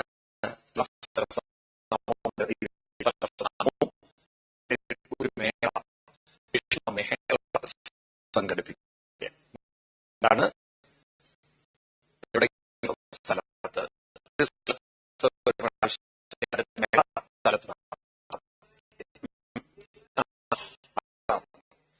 നമ്മുടെ കാണുമ്പോൾ ഒരു പാർട്ടായി മാറും. ഉണ്ടോ? അവരൊരു എന്ന് മാത്രമല്ല, പൊതുവെ നമ്മുടെ സമൂഹത്തില് സ്ത്രീകളാണ് കൂടുതൽ. നമുക്ക് വേണം. അപ്പൊ ഒന്നിച്ചെല്ലാവരും എന്ത് ചൊല്ലും? വിഷ്ണു സഹസ്രനാമം. നമുക്ക് ഒരു ദിവസം ഇവിടെ ലളിതാ സഹസ്രനാമം ചൊല്ലാം, എല്ലാവർക്കും ചേർന്ന്. അടുത്ത സാറ്റർഡേ ചൊല്ലാം. അന്ന് കുട്ടികളും ഫ്രീ അല്ലേ? പലരുടെയും വീട്ടിൽ കുട്ടികളുള്ളവരുടെ കാര്യം ഞാൻ പറയണം, ഒറ്റയ്ക്കുള്ളവരുടെ കാര്യമില്ല. അപ്പൊ നിങ്ങൾ മറ്റുള്ളവരോടൊക്കെ പറയാം, ഒരു ഉച്ച സമയത്ത്. നമ്മളെന്നാ സപ്താഹം കഴിഞ്ഞ് സൺഡേ അല്ലേ കഴിയുക? സാറ്റർഡേ എനിക്ക് തോന്നുന്നു സെക്കൻഡ് സാറ്റർഡേ ആയിരിക്കണം ഇപ്രാവശ്യം അല്ലേ? നമുക്ക് വരാൻ പോകുന്നത് ഫസ്റ്റ് സാറ്റർഡേ ആണോ സെക്കൻഡ് സാറ്റർഡേ ആണോ?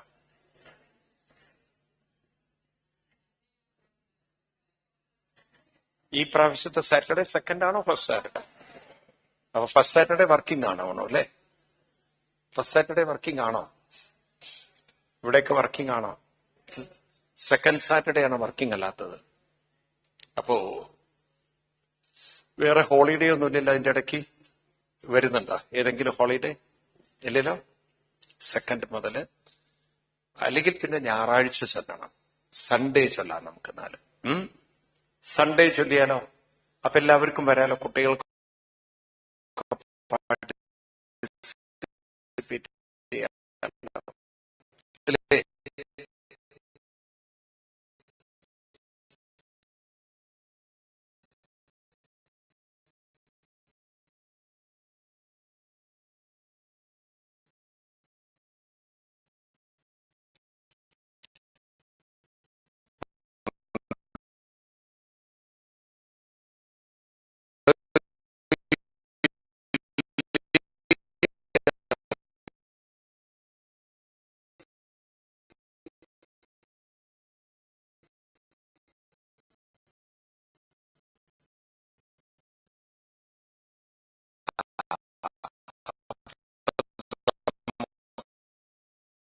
സൺഡേ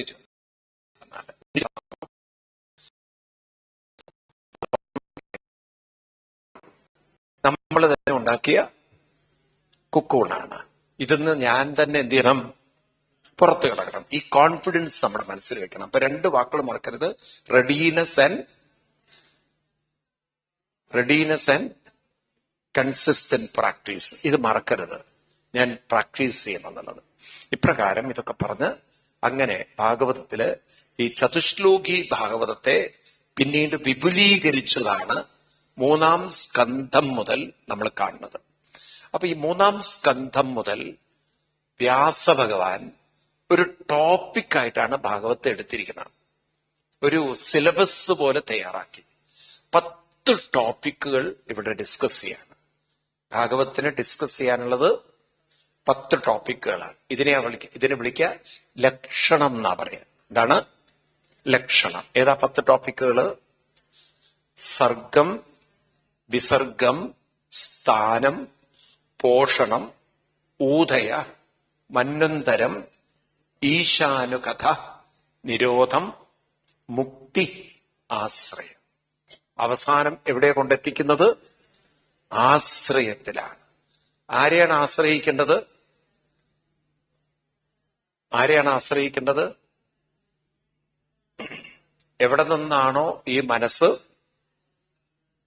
ഉണർന്നു വരുന്നത്, എവിടെയാണോ ഈ മനസ്സ് നിലനിൽക്കുന്നത്, എവിടെയാണോ ഈ മനസ്സ് ചേരേണ്ടത്, ആ ബോധമാകുന്ന ഈശ്വരനെയാണ് നമ്മളെല്ലാവരും ആശ്രയിക്കേണ്ടത്. 2-ാം സ്കന്ധം 10-ാം അധ്യായത്തില് ഇത് ഓർമ്മിപ്പിക്കുകയാണ്. ആരെയാണ് ആശ്രയിക്കേണ്ടത്?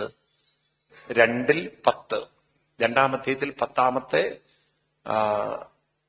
അധ്യായത്തില് 10-ാം അധ്യായത്തില് അവിടെ കാണും നിങ്ങള്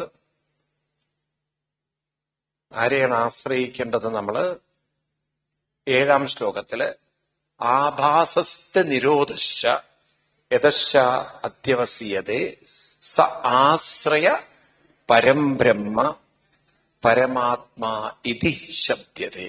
അപ്പൊ ഉള്ളിൽ പരമാത്മരൂപത്തിലിരിക്കുന്ന ആ ബ്രഹ്മത്തെ തന്നെയാണ് നമ്മൾ ഓരോരുത്തരും ആശ്രയിക്കേണ്ടത്. ഇപ്രകാരം ഈ ഒരു കഥ പറഞ്ഞതിന് ശേഷം പിന്നീട് ഭാഗവതം 3-ാം സ്കന്ധം മുതൽ ആരംഭിക്കുകയാണ്. 3-ാം സ്കന്ധം അതൊരു ഡിസ്കഷനാണ്. അവിടെ നിന്ന് അങ്ങോട്ട് തുടങ്ങാണ് ഡിബേറ്റ്, ഒരു ചർച്ച. ആര് തമ്മിലാണ്?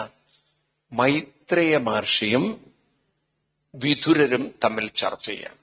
ഇപ്പൊ വിതുരര് മഹാഭാരത യുദ്ധം പൊട്ടിപ്പുറപ്പെട്ടപ്പോ അവിടുന്ന് പുറപ്പെട്ടു. കാരണം അവിടെ നിൽക്കരുതെന്ന് പറഞ്ഞു. അദ്ദേഹം തീർത്ഥയാത്ര ചെയ്യുമ്പോൾ 36 വർഷം കഴിഞ്ഞു. കൃഷ്ണനെ കാണാൻ പോകുമ്പോഴേക്കും കൃഷ്ണനും ശരീരം ഉപേക്ഷിച്ചു. അപ്പൊ വഴിയിൽ വെച്ച് ഉദ്ധവരെ കണ്ടപ്പോഴാണ് ഇത് കാര്യങ്ങൾ പറഞ്ഞത്. അങ്ങനെ ഉദ്ധവര് നിർദ്ദേശിച്ച പ്രകാരം ഇവിടെ നമ്മുടെ ഇദ്ദേഹം വിതുരര് മൈത്രേയ മഹർഷിയെ കാണാൻ പോവാണ്. ആരെയാണ്? അപ്പൊ മൈത്രേയരോട് ചില ചോദ്യങ്ങളൊക്കെ ചോദിക്കാൻ തീരുമാനിച്ചു. ഞാൻ നിങ്ങളോടും പറഞ്ഞ ചോദ്യങ്ങളുണ്ടെങ്കിൽ നമുക്ക് ചർച്ച ചെയ്യാൻ. ആർക്കെങ്കിലും ചോദ്യങ്ങളുണ്ടോ? ആരെങ്കിലും എഴുതി കൊണ്ടുവന്നിട്ടുണ്ടോ? ആരുമില്ല. നന്നായി. ഇപ്പൊ നിങ്ങളൊക്കെ നല്ല പ്രബുദ്ധരായതുകൊണ്ട് ചോദ്യമൊന്നുമില്ല. മനസ്സിലായില്ലേ?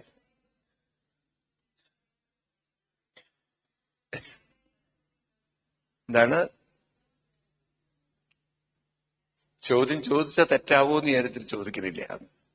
അപ്പോ അല്ല, നമ്മൾ അങ്ങനെ ചോദിക്കുകയും ചെയ്യരുത്. നമുക്ക് ഉള്ളിലുള്ള ഡൗട്ടേ ചോദിക്കാം. നിങ്ങൾക്ക് ഡൗട്ടില്ലേ പിന്നെ എന്തിനാ ചോദിക്കുന്നത്?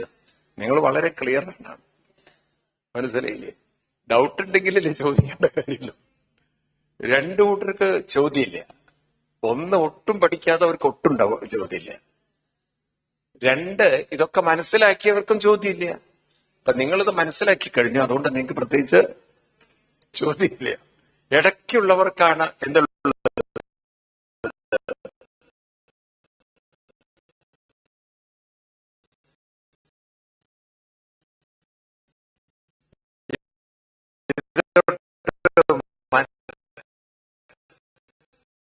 ഇത്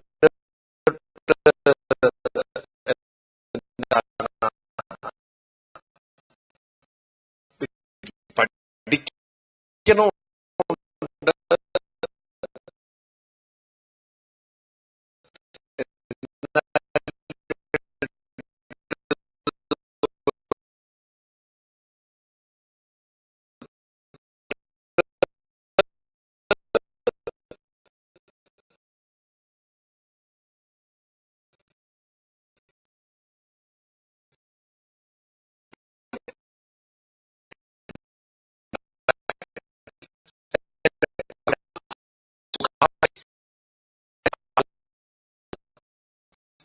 ജീവിതം ഉണ്ടാവുമോ?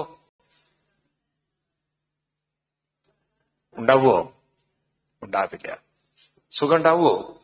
ഇല്ല. കാരണം ആരോഗ്യം ഡെയിലി കുറഞ്ഞു വരികയാണ്.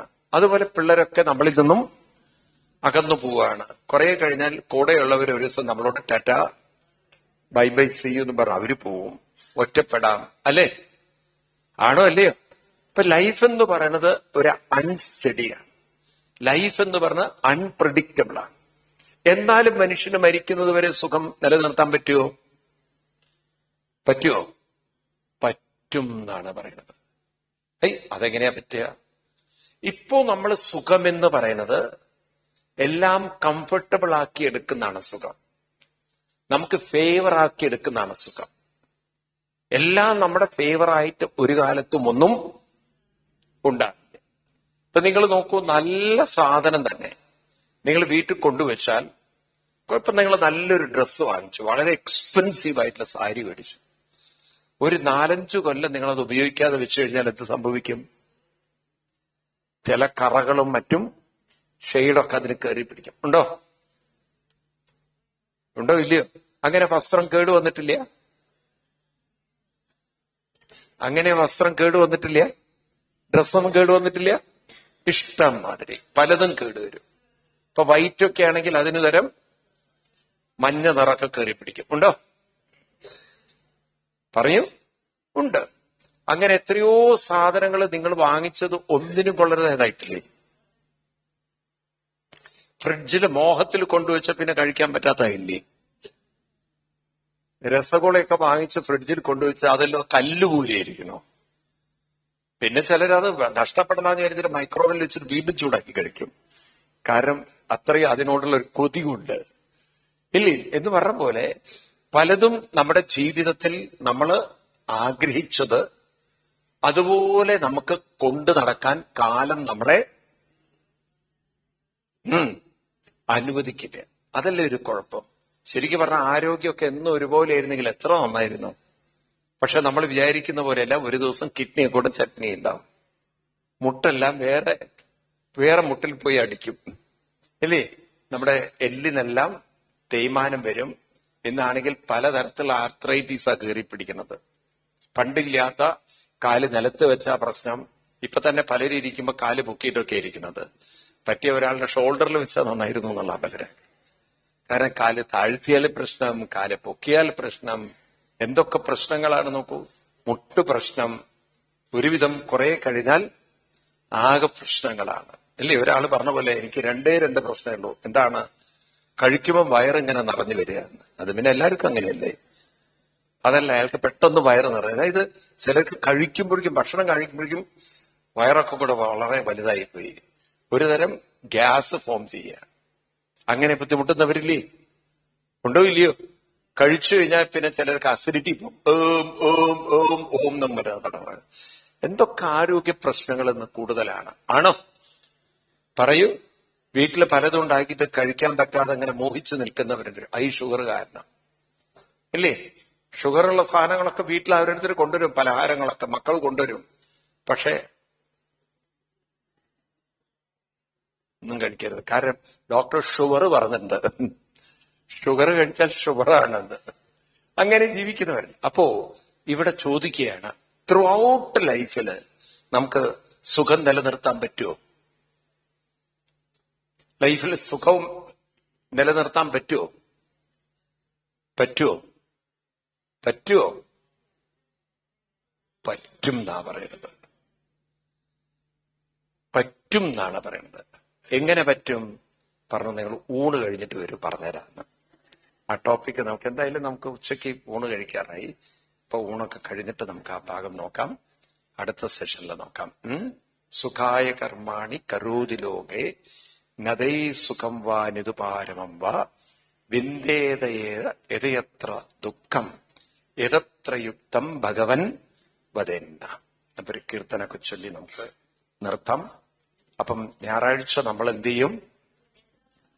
എല്ലാവരോടും പറയണം, നിങ്ങൾ ലളിതാ സഹസ്രനാമം ചൊല്ലും നമ്മള്. എന്നിട്ട് നമ്മള് ലളിതാ